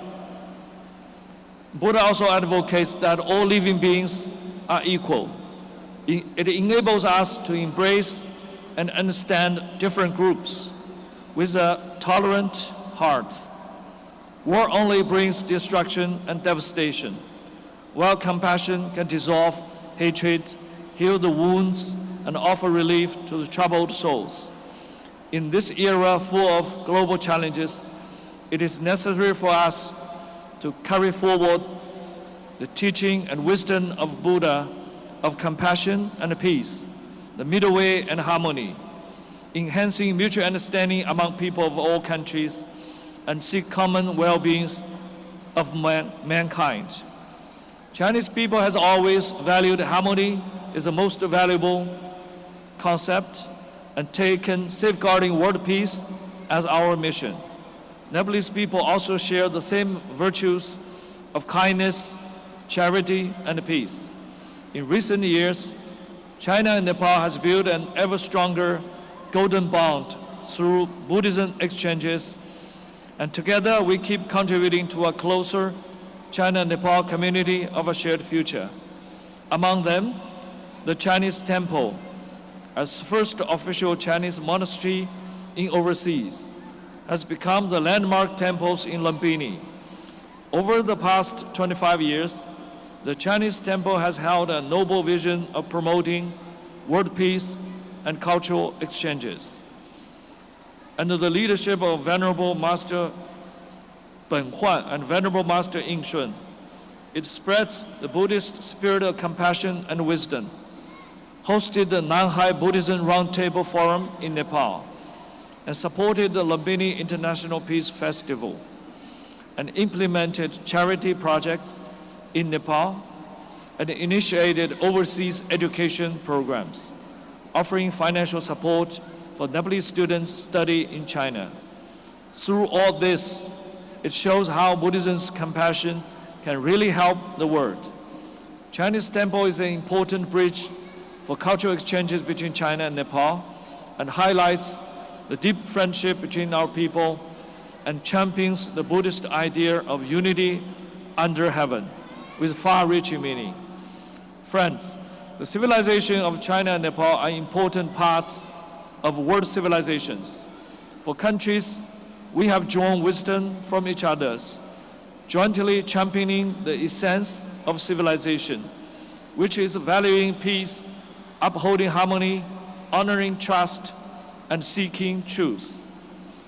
Let's take the celebration of 70th anniversary of diplomatic ties as a new starting point, carrying forward our friendship, forge ahead, hand in hand, and bring more luster to the China-Nepal friendship. I firmly believe that with the blessing of the Buddha's wisdom and joint efforts of peace-loving people around the world, we will surely overcome all difficulties and chaoses and embrace for a more peaceful, sustainable, and harmonious world. Thank you. Thank you. Thank you, Your Excellency, for your wonderful congratulatory remarks. पछाडि volunteer साथीहरूलाई शान्तसँग बसिदिन हुनका लागि हाम्रो अतिथिज्यूहरूलाई चाहिँ आग्रह गर्नुहोला र अलिकति व्यवस्थापन गरिदिनु होला अलिकति पछाडिपट्टि बढी नै मुभमेन्ट भइरहेको छ May I request His Excellency Mr. Navin Srivastava, His Excellency Indian Ambassador to Nepal for congratulatory remarks. म भारत सरकारका तर्फबाट नेपालका महामहिम राजदूत श्री नवीन श्रीवास्तवज्यूलाई शुभकामना मन्तव्यको लागि म हार्दिक अनुरोध गर्न चाहन्छु. Please, Excellency. Right Honorable Prime Minister of Nepal, Mr. K.P. Sharma Oliji, Honorable Minister of Culture, Tourism and Civil Aviation, Mr. Badri Prasad Pandey, Honorable Members of Parliament and Provincial Ministers, monks, devotees who are present here in large number, dear friends. It is indeed an honor and a privilege for me to be present in this holy and blessed land of Lumbini on the auspicious occasion of 2569th Buddha Jayanti. I consider myself fortunate to participate in celebrating the Buddha Purnima in the birthplace of Lord Buddha. I would like to thank Lumbini Development Trust for giving me this opportunity. This land is especially blessed as on this place Lord Buddha was born in Lumbini on the day of Vaisakh Purnima. Nearby, in the town of Bodh Gaya, he attained enlightenment and gave his first sermon in Sarnath, not far from here.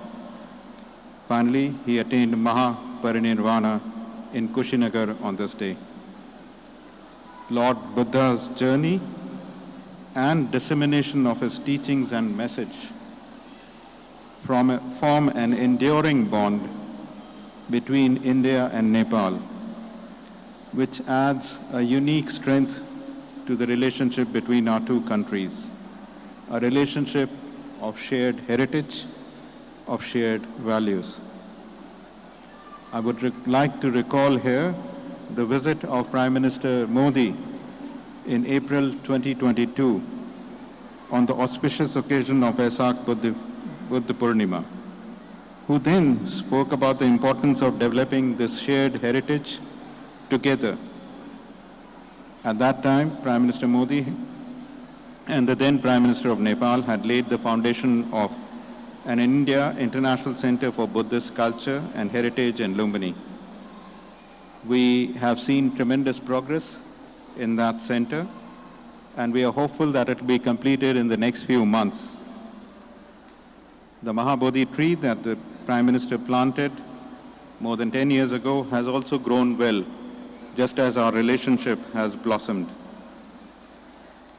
In the exchange of Buddhist pilgrims between India and Nepal over several centuries, such as to the Nalanda University, have contributed to the traditions of civilization, culture, and knowledge, the universal teachings and messages of Lord Buddha, of compassion, peace, and harmony, as reflected in the middle path spread from this blessed land and have guided the humanity for centuries.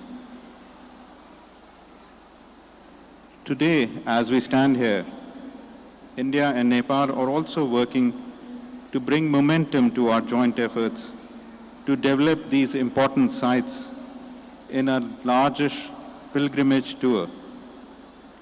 We hope that the efforts that we are making will not just benefit the peoples of Nepal and India, but also help other Buddhist pilgrims who visit these sites in the region.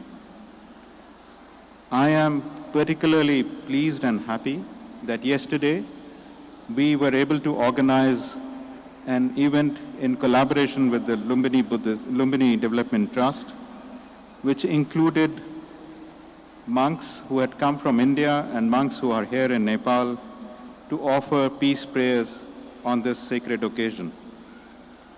We had also been able to support several schools in the region and whose children made a painting exhibition on Lord Buddha's teaching and messages as they are relevant today as they were in the times gone by. I am therefore confident that the civilizational India-Nepal friendship and relationship will continue to be inspired by Lord Buddha's message of compassion, peace and harmony, and will work together in this region and beyond to ensure that the peace and stability is enduring and long-lasting, and that the forces of evil are defeated. Thank you very much. Thank you, Your Excellency, for your wonderful congratulatory remarks. We are always grateful to the contribution made by the Government of India for the betterment of Lumbini. Thank you. Buddha भन्नुहुन्छ आत्मसंयम सत्य र अहिंसाको पालना गरी शुद्ध र सरल जीवन बिताउनुपर्छ। तसर्थ सम्माननीय प्रधानमन्त्रीज्यूको नेतृत्वमा नेपालीहरूलाई सुखी नेपाली समृद्ध नेपाल भन्ने जुन अभियान नेपाल सरकारले अघि सारेको छ त्यो अत्यन्तै सुखद छ। तसर्थ यसमा सबैलाई सामेल हुनको लागि सहयोग गर्नको लागि समेत म अनुरोध गर्न चाहन्छु र अब आफ्नो शुभकामना मन्तव्यको लागि म लुम्बिनी प्रदेश सरकारका मुख्यमन्त्री माननीय श्री चेतनारायण आचार्यज्यूलाई म हार्दिक अनुरोध गर्न चाहन्छु। I would like to call upon Chief Minister of the Lumbini Provincial Government, Honorable Chetnarayan Acharya, for congratulatory remarks. Please, Chief Minister. धन्यवाद कार्यक्रम सञ्चालक ज्यू। यस कार्यक्रमको अध्यक्षता ग्रहण गरिरहनुभएका पर्यटन तथा नागरिक उड्डयन मन्त्रालयका आदरणीय मन्त्रीज्यू, कार्यक्रमको प्रमुख अतिथिको रूपमा रहनुभएका सम्माननीय प्रधानमन्त्रीज्यू, मञ्चमा आसीन मन्त्रीज्यूहरू, कूटनैतिक नियोगका प्रमुखज्यूहरू र सम्पूर्ण मञ्चमा आसीन अतिथिज्यूहरू र यो कार्यक्रममा सहभागी हुनुभएका देशभित्रबाट पाल्नुहुने र विदेशबाट समेत यो महान पर्वमा उपस्थित हुनुभएका सम्पूर्ण दाजुभाइ दिदीबहिनीहरूमा मेरो व्यक्तिगत तर्फबाट र सिङ्गो लुम्बिनी प्रदेश सरकारको तर्फबाट यहाँहरूलाई हार्दिक हार्दिक न्यानो अभिवादन व्यक्त गर्न चाहन्छु। साथसाथै आज 2569 बुद्ध जयन्तीको यो शुभ अवसरमा यहाँहरू सबैलाई लुम्बिनी प्रदेश सरकारको तर्फबाट हार्दिक हार्दिक स्वागत गर्न चाहन्छु र यहाँहरूलाई आजको यो दिनले शान्तिको सन्देश विश्व सामु फैलाउनको निम्ति र हाम्रा शान्तिका अग्रदूत गौतम बुद्धले दिएका ती सन्देशहरूलाई विश्व सामु पुर्याउनको निम्ति आजको दिनले प्रेरणा प्रदान गर्ने छ भन्ने कुरामा मैले विश्वास लिएको छु।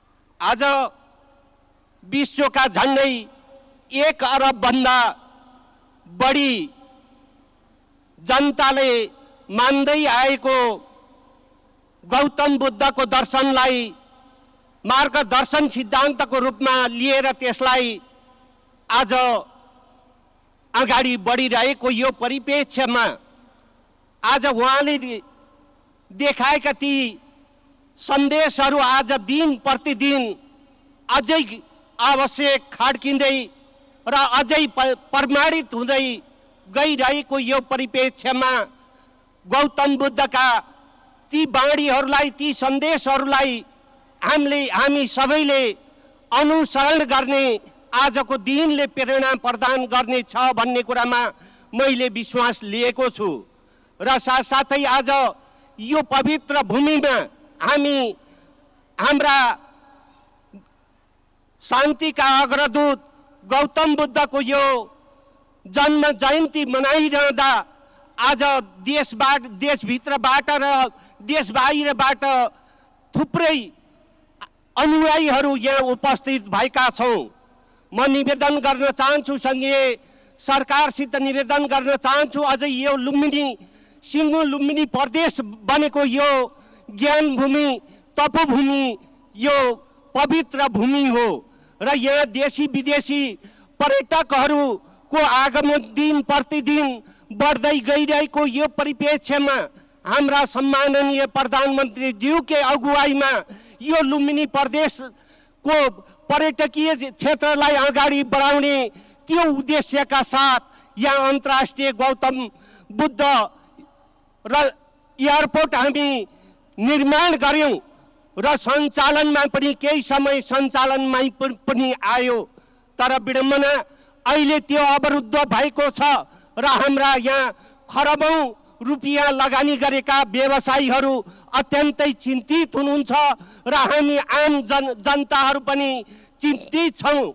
मलाई विश्वास छ उहाँले लुम्बिनीको बारेमा अत्यन्तै नजिकबाट निहालेर हेरिरहनु भएको छ। हेर्ने मात्र होइन, विगतमा यो लुम्बिनीमै बसेर यो लुम्बिनीको बारेमा धेरै कुराहरू बुझ्नु पनि भएको छ र उहाँले कै नेतृत्वमा यो एयरपोर्ट सञ्चालन हुनेछ भन्ने कुरामा प्रदेश सरकारको तर्फबाट मैले विश्वास लिएको छु।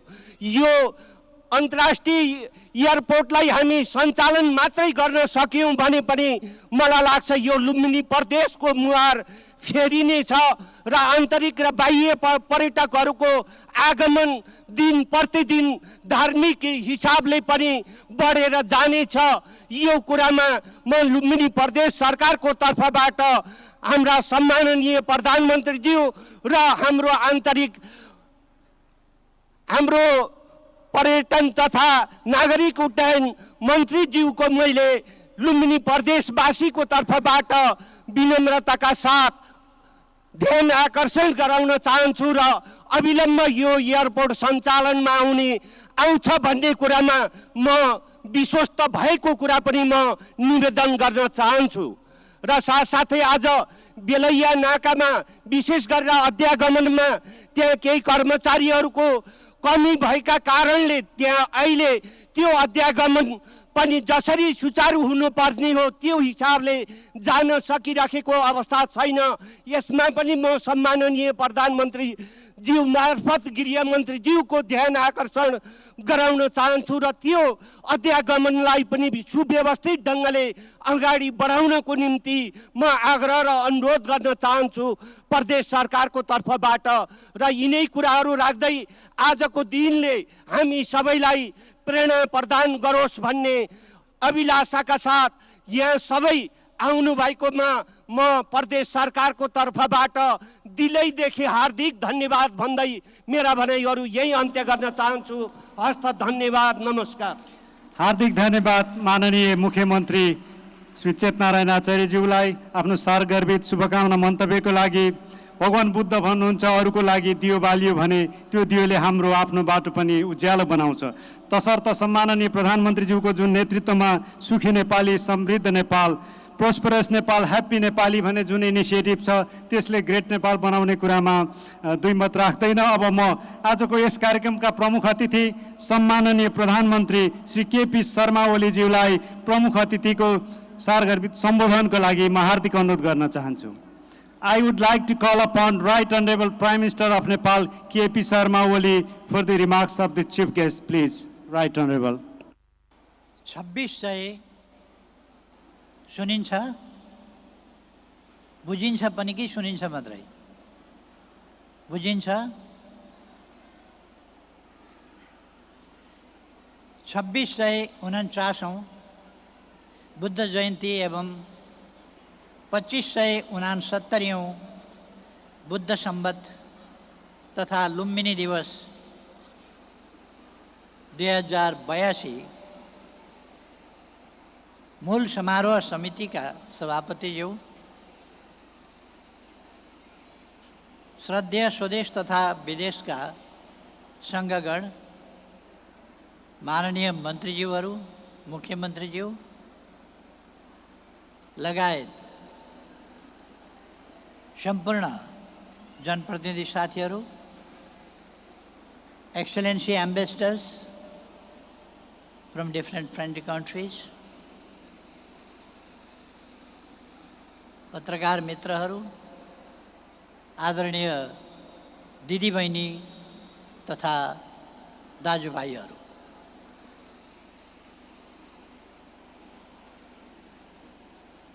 आज धेरै लामो समय पनि छैन र लामो समय बोल्ने परिस्थिति पनि छैन, लामो समय लिएर बोल्नुपर्ने आवश्यकता पनि मलाई लाग्दैन।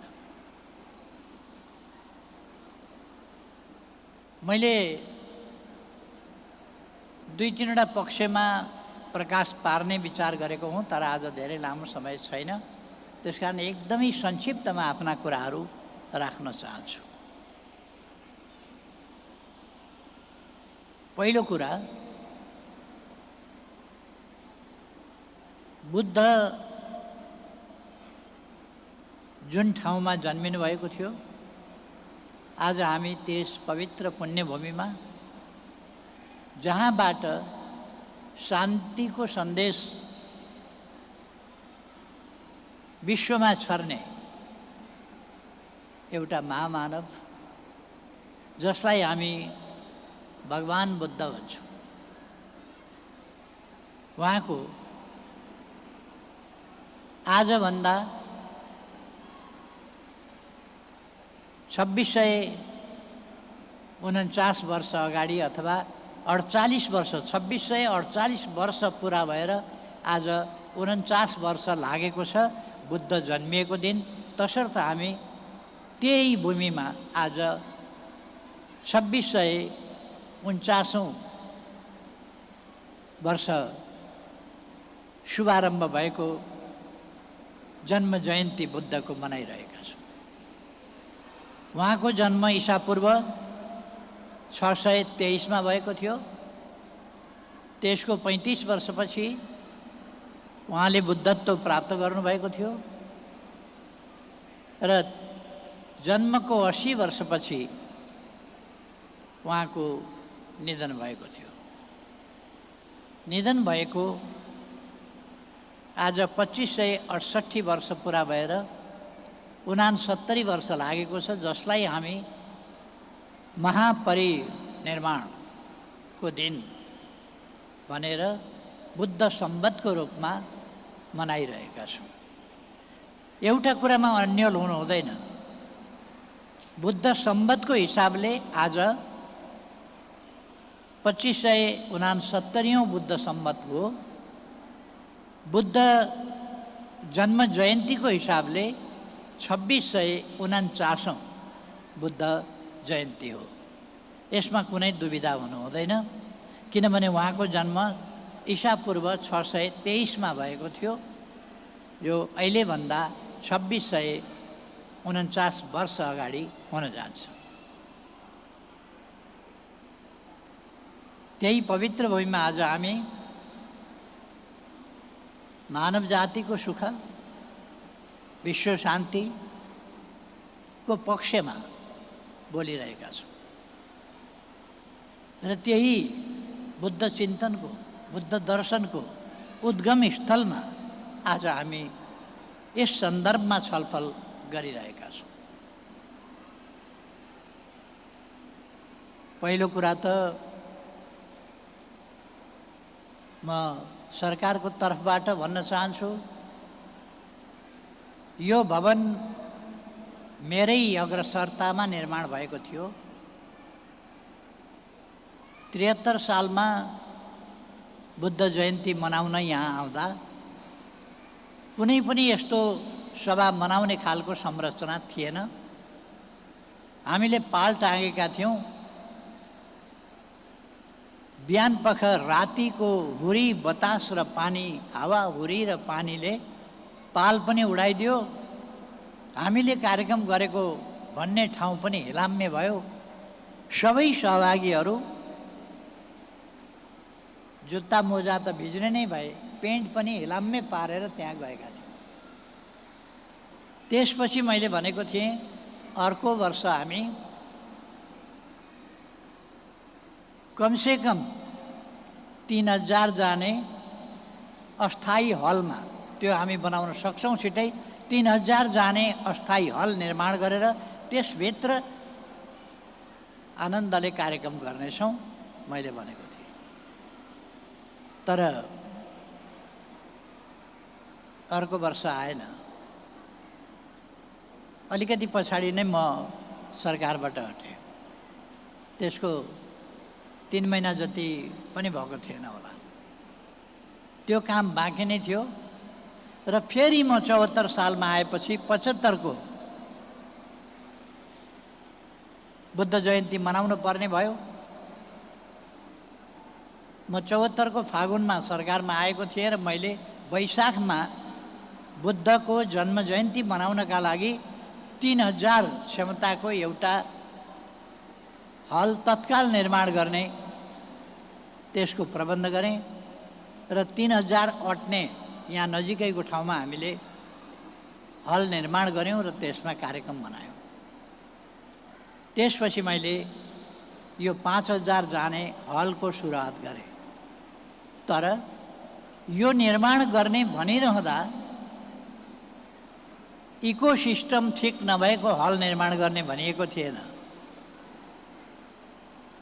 बोल्ने अगाडिकाले कुरा नसुन्ने, बोल्नेले सन्तोष लिने, सुन्नेले राम्रै त भन्यो होला नि भन्नुपर्ने, यस्तो हल भनेको थिएन।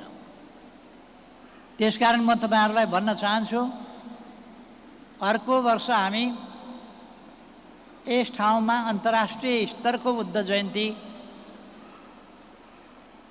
2650औं बुद्ध जयन्ती मनाउनेछौँ र त्यति बेला यो इकोसिस्टम नसुनिने होइन, छर्लक्क सुन्ने गरीको इकोसिस्टम विकास गरेर यस ठाउँमा कार्यक्रमको आयोजना गर्नेछौँ।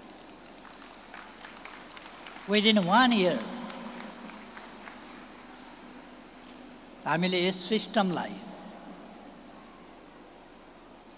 this ecosystem will be completely corrected Otherwise, it will be constructed in a new way.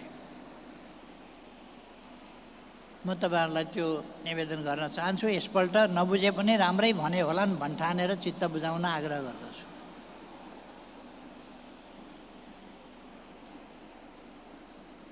बुद्धको सन्दर्भमा विचार गर्दा बुद्धका शिक्षाहरू, त्रिपिटकको निर्माण नभएको भए यदि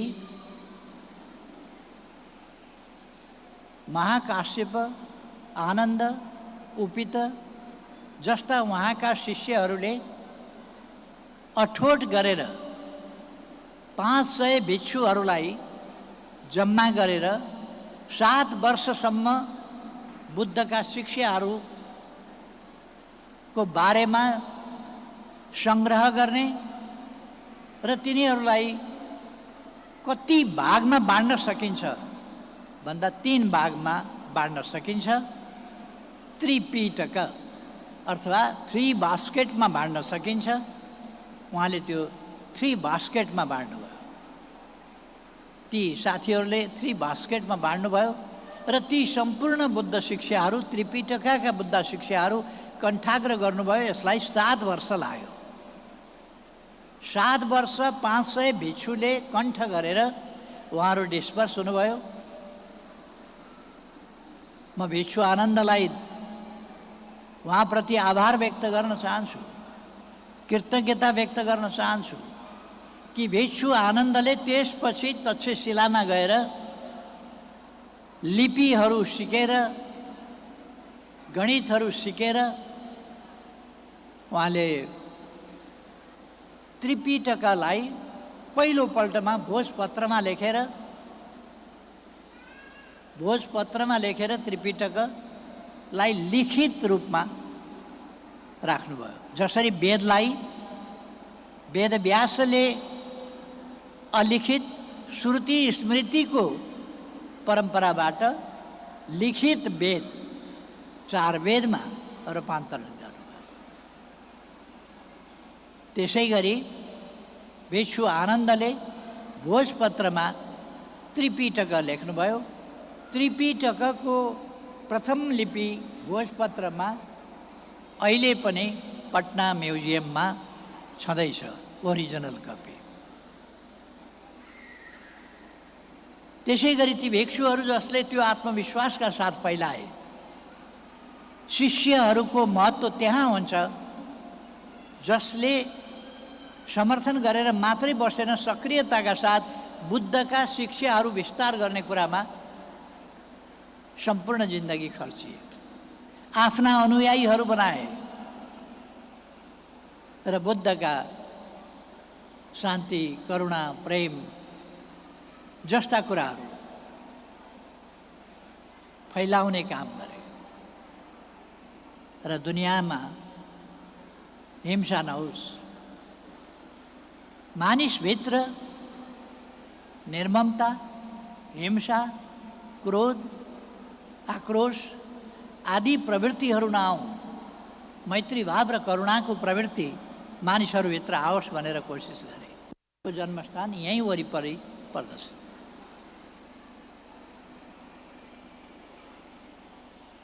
यो 30 किलोमिटरको क्षेत्रफलभित्रै यो पर्दछ। उहाँले त्यो शिलापत्र राखेको कति ठुलो महत्त्व भयो। पछि त्यसलाई एकजना राणा शासकले के को यो पुरिएको चिजहरू छ अरे भन्ने सुनेर उनले पुरिएको चिज हेर्न आएर त्यसलाई उत्खनन गर्न खोजे र बुद्धको जन्म थलो पो रहेछ भने। तर त्यति बेला खासै केही कामहरू भएन। राजा महेन्द्र हेर्न आए, बुद्धको जन्म थलो रहेछ भनेर एउटा मन्दिर बनाए मायादेवी मन्दिरको छेउमा। त्यसपछि म धन्यवाद भन्न चाहन्छु संयुक्त राष्ट्रसङ्घका महासचिव उत्थान 1969मा नेपाल आए र उनले यस ठाउँको अवस्था देखेर यस ठाउँको उद्धार गर्नुपर्छ भनेर महासचिवको हैसियत राष्ट्रसङ्घमा संयुक्त राष्ट्रसङ्घमा गएर प्रस्ताव राखेर सुरुमा 13वटा देशको एउटा लुम्बिनी उत्थान समिति निर्माण गरेर अगाडि बढाउने काम गरे। त्यसबीचमा चिनिया यात्री वेनसाङ फाइयान पहिले, त्यसपछि वेनसाङ, 5औं शताब्दीमा फाइयान, 7औं 8औं शताब्दीमा हुनसेन के अरे वेनसाङ जस्ता भिक्षुहरू आएर यस ठाउँमा फेरि प्रमाणित गरेर गए। यो अशोकभन्दा 800 वर्ष पछिको कुरा थियो। तर त्यस बेला एकीकृत राज्यहरू थिएनन्। भारत लगभग 600-700 राज्यहरूमा भारत बाँडिएको थियो र नेपाल पनि ससाना टुक्राहरूमा बाँडिएको थियो। एकीकृत राष्ट्रहरू निर्माण भइसकेका थिएन। जे होस्, म यी सबै बुद्धको जन्मथलो र यहाँको विकासका लागि योगदान गर्ने महानुभावहरूप्रति आभार व्यक्त गर्न चाहन्छु यस अवसरमा।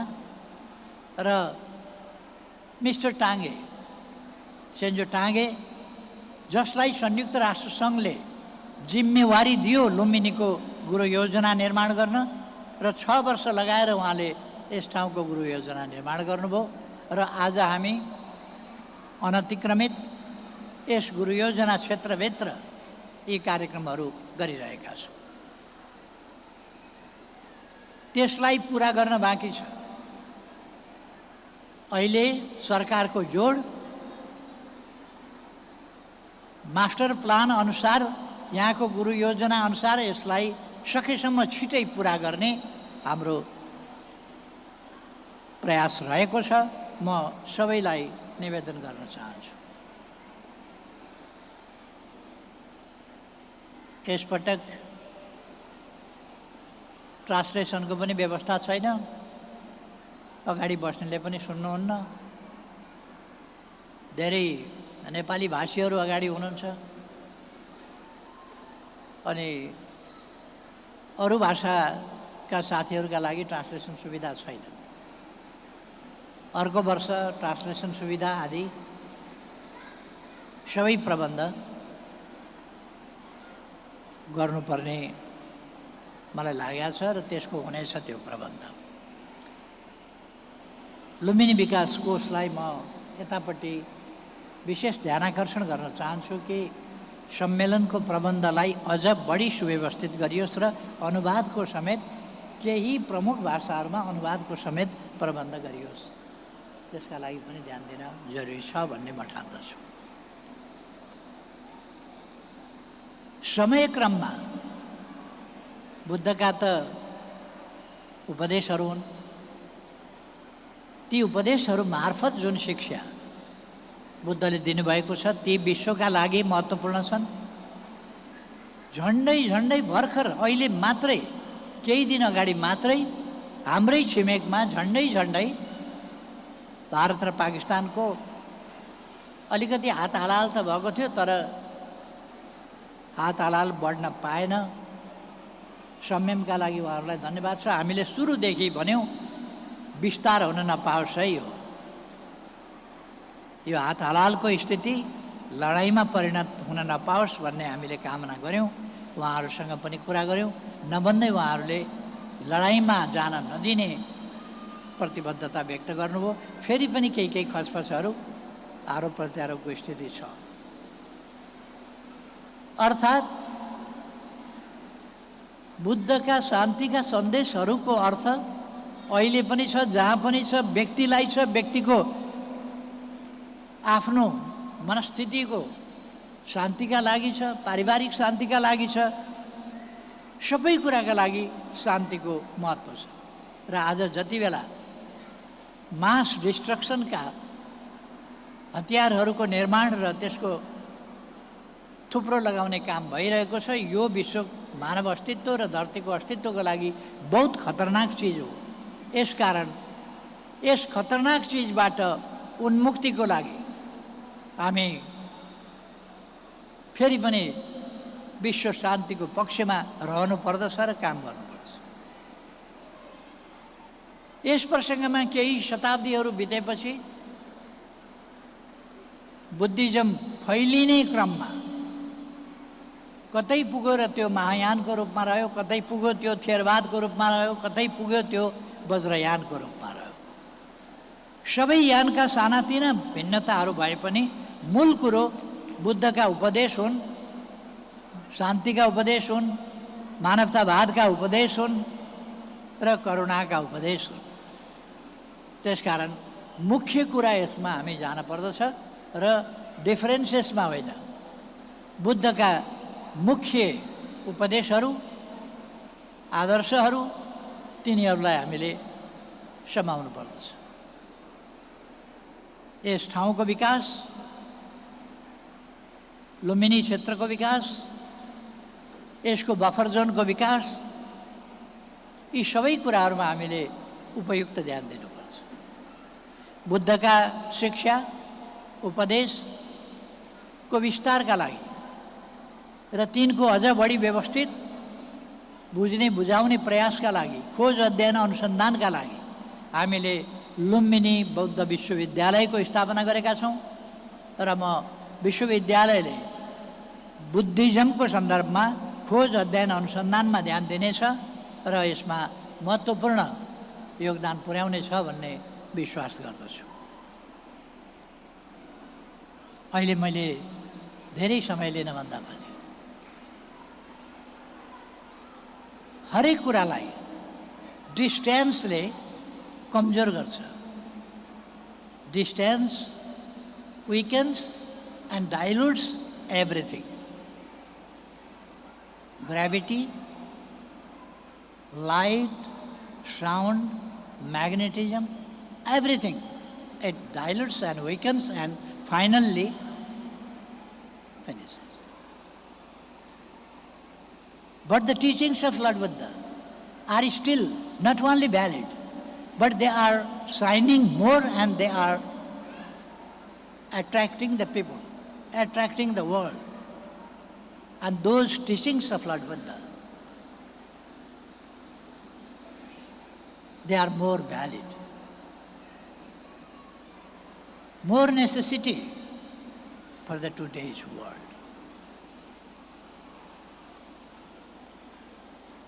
Just like distance of time, more than 2600 years, time distance. The distance couldn't kill the teachings of Lord Buddha, couldn't weaken, couldn't dilute, but they are more stronger, more brighter, more fresh, and more effective than ever before. And they are necessary than ever before. त्यसकारण म यस्तो विचार जसलाई टाइमको समयको दूरीले समाप्त पार्न सकेन त्यस्ता विचारहरूको महत्तालाई नमन गर्दै यस कार्यक्रमको आयोजनाका लागि आयोजक संस्थालाई धन्यवाद भन्दै र सबैमा कुशल मङ्गल रहोस्, विश्वमा शान्ति छाओस्, भ्रातृत्व बन्धुत्व छाओस् र विश्व करुणामय भओस्। भवतु शब्द मङ्गलम। धन्यवाद। हार्दिक हार्दिक हार्दिक धन्यवाद। यस कार्यक्रमका प्रमुख अतिथि सम्माननीय प्रधानमन्त्री Shri KP Sharma ओलीज्यूलाई। No doubt, Right Honorable has a tremendous knowledge on Lumbini, especially the teaching of Buddha, history of Lumbini, and cultural heritage. And he has a great passion to protect and safeguard this site. He has highlighted the teaching of Lord Buddha, which originated from this very spot, resonate with the United Nations mission to foster harmony and well-being among all nations. May this auspicious day serve as a reminder of our shared humanity and our interconnectedness with all beings. May it inspire us to cultivate compassion in our hearts, wisdom in our mind, and peace in our world. So, we are extremely grateful to Right Honorable Prime Minister for his great remarks on the auspicious occasion of this 2569th birth anniversary of Buddha. अब हामी कार्यक्रमको अन्तिममा आइपुगेका छौँ। आजको यस कार्यक्रमको समापन तथा धन्यवाद मन्तव्यको लागि म नेपाल सरकार संस्कृति पर्यटन तथा नागरिक उड्डयन मन्त्रालयका मन्त्री माननीय श्री बद्री प्रसाद पाण्डेज्यूलाई म हार्दिक अनुरोध गर्न चाहन्छु। May I request Honorable Minister for Culture, Tourism and Civil Aviation and Chairman of the Lumbini Development Trust and Chair of this main event to conclude the event and vote of thanks. Thank you, Honorable. Buddha Jayanti एवं लुम्बिनी दिवस को यो विशेष समारोह, यो समारोहका प्रमुख अतिथि सम्माननीय प्रधानमन्त्रीज्यू, संघीय सरकारका माननीय मन्त्रीज्यूहरू, लुम्बिनी प्रदेशका माननीय मुख्यमन्त्रीज्यू, प्रदेशका माननीय मन्त्रीज्यूहरू, प्रदेश सभाका माननीय सदस्यज्यूहरू, लुम्बिनीको विकास कोषका उपाध्यक्षज्यू लगायत पदाधिकारी ज्यूहरू, त्यसैगरी your excellencies ambassadors and special representatives, venerable monks, आदरणीय उपस्थित महानुभावहरू, सञ्चारकर्मी साथीहरू, विद्यार्थी भाइ बहिनीहरू, सबैलाई म हार्दिक नमस्कार व्यक्त गर्न चाहन्छु। बुद्ध जयन्ती एवं लुम्बिनी दिवसको पावन अवसरमा उपस्थित हुनुभएका यहाँहरू सबैलाई स्वागत भइसकेको छ। अब कार्यक्रमको समापनको यो मेसोमा सबैलाई म धन्यवाद दिन चाहन्छु। सम्माननीय प्रधानमन्त्रीज्यूले जयन्ती 2569 अथवा 2649 भनेर जुन चर्चा गर्नुभएको छ, यो जन्म जयन्ती नै हो। जन्मेको दिनबाटै प्रारम्भ हुँदा 2649 नै हो। यो विषयमा चर्चा भएको थियो।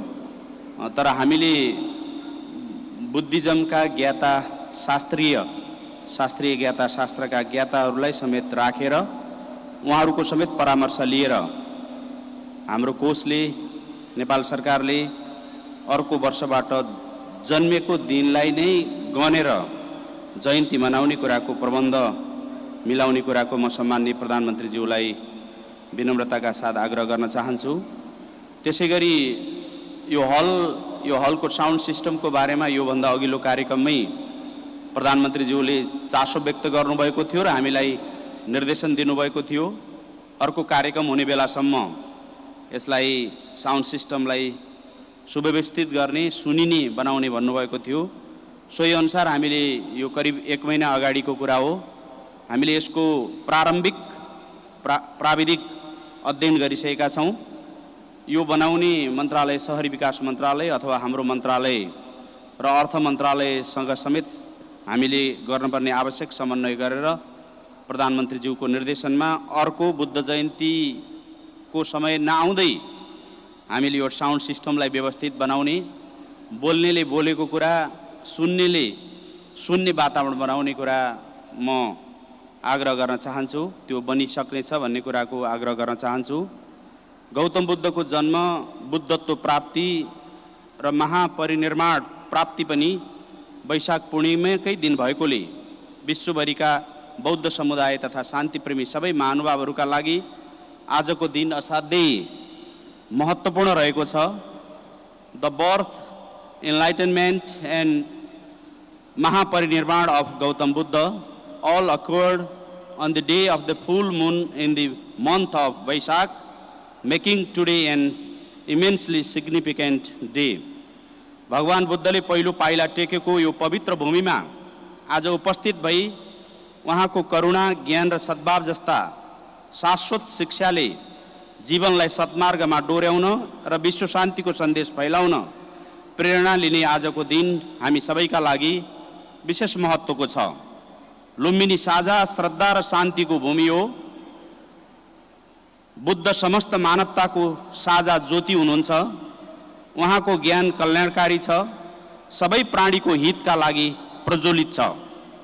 नेपाल सरकार लुम्बिनीलाई विश्वकै आध्यात्मिक अध्ययन र चिन्तन मनन केन्द्रको रूपमा पहिचान गराउन, यसको पहिचान कायम गराउन सधैँ प्रतिबद्ध रहेको छ। विश्वविख्यात योजनाविद केन्जो टाङ्गेको गुरु योजनालाई आधार लिई यस क्षेत्रको बृहत्तर विकास र विस्तारको लागि रामग्राम, देवदह, तिलौराकोट, गोटिहवा र निग्लिहवा जस्ता धार्मिक ऐतिहासिक स्थलहरू समेट्दै बृहत्तर लुम्बिनी क्षेत्रको एकीकृत विकास गर्ने लक्ष्य नेपाल सरकारले लिएको छ। यसको दिगोपना सुनिश्चित गर्नको लागि बौद्ध धर्मावलम्बीहरूको मर्म आत्मसात गर्दै स्थानीय समुदायको अपनत्व र प्रकृति र विकासको सन्तुलन हुने गरी अन्तर्राष्ट्रिय जगत, सरकारी तथा सबै सरोकारवालाहरूको सहभागिता आवश्यक रहन्छ। संयुक्त राष्ट्रसङ्घका तत्कालीन महासचिव उत्थानको यो सोचलाई आत्मसात गर्दै लुम्बिनीको विकास र प्रवर्धनको लागि प्रतिबद्ध संयुक्त राष्ट्रसङ्घका 16 सदस्य राष्ट्रहरू सम्मिलित लुम्बिनीको विकासका लागि अन्तर्राष्ट्रिय समितिलाई पुनः सक्रिय बनाई उक्त समितिको बैठक आयोजना गरिनेछ। Your excellencies, we are working to activate the international committee for the development of Lumbini, an initiative originally envisioned by former UN Secretary General U Thant, comprising 16 United Nations member of states for the comprehensive development of the sacred sites in the greater Lumbini area. We will soon be engaging with the representatives of the member states to discuss the plans in greater detail.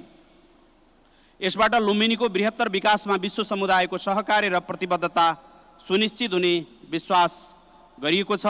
हामी बीच रहेका विभिन्न धर्म, संस्कृति वा भिन्नताभन्दा माथि उठेर विश्व शान्तिको चिन्तन गरी सम्पूर्ण मानव जातिको कल्याणको कामना गर्ने पावन भूमिको रूपमा यस क्षेत्र स्थापित रहेको छ। लुम्बिनीका लागि हामीले चाल्ने प्रत्येक कदम सावधानी र सम्मानका साथ अघि बढाउँदै यसको दिव्यता र पवित्रतालाई पुस्तौं पुस्तासम्म कायम हुने सुनिश्चितता गर्नु हाम्रो साझा कर्तव्य हो। आज यस समारोहमा सम्माननीय प्रधानमन्त्रीज्यू स्वयं उपस्थित भई अभिभावकत्व प्रदान गरिदिनु भएकोमा हामीलाई गौरव महसुस भएको छ र म धन्यवाद दिन चाहन्छु। यसले नेपाल सरकारको लुम्बिनी प्रतिको प्राथमिकता र आत्मीयतालाई प्रतिबिम्बित गरेको छ।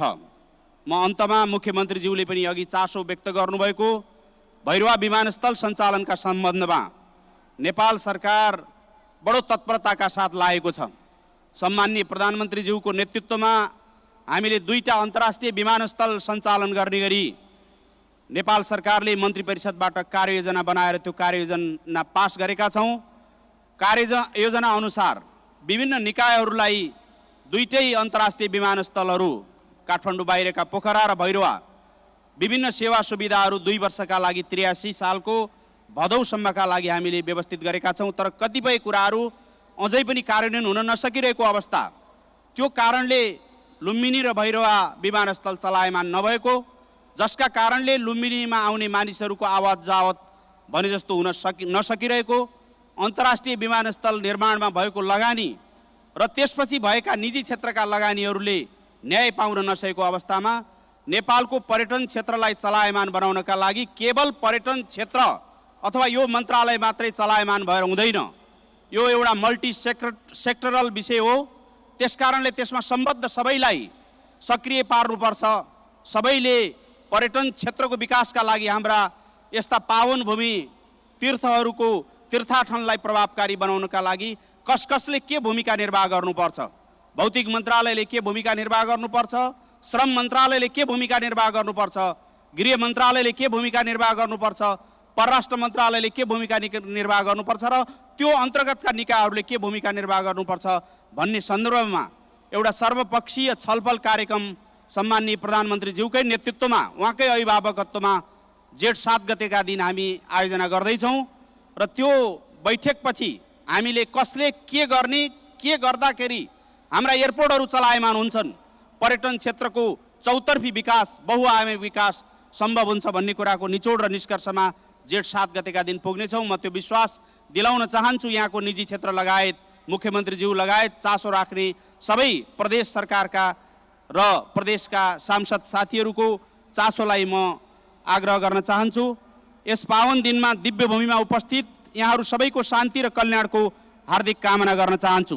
संसारभरि रहेका मानिसहरू सिँगै मानव सभ्यतालाई एकताको बाटोमा, सद्भावको बाटोमा, करुणाको बाटोमा, शान्तिको बाटोमा आउनका निम्ति बुद्धको प्रेरणा, बुद्धको शिक्षा र बुद्धले दिनुभएको बाटोलाई हामीलाई त्यतापट्टि उत्प्रेरित गरिरहोस् म कामना पनि गर्न चाहन्छु। साथै यस कार्यक्रमको व्यवस्थापनमा सघाउ पुर्याउने, विभिन्न भूमिका निर्वाह गर्नुहुने कोषका पदाधिकारीहरू, कर्मचारीहरू, स्वयंसेवकहरू, सुरक्षाकर्मी, समाचार माध्यमबाट विभिन्न सूचना प्रवाह गर्ने सञ्चारकर्मी साथीहरू सबैलाई हार्दिक धन्यवाद व्यक्त गर्दै म यो कार्यक्रम यहीँ समापन भएको आग्रह गर्न चाहन्छु।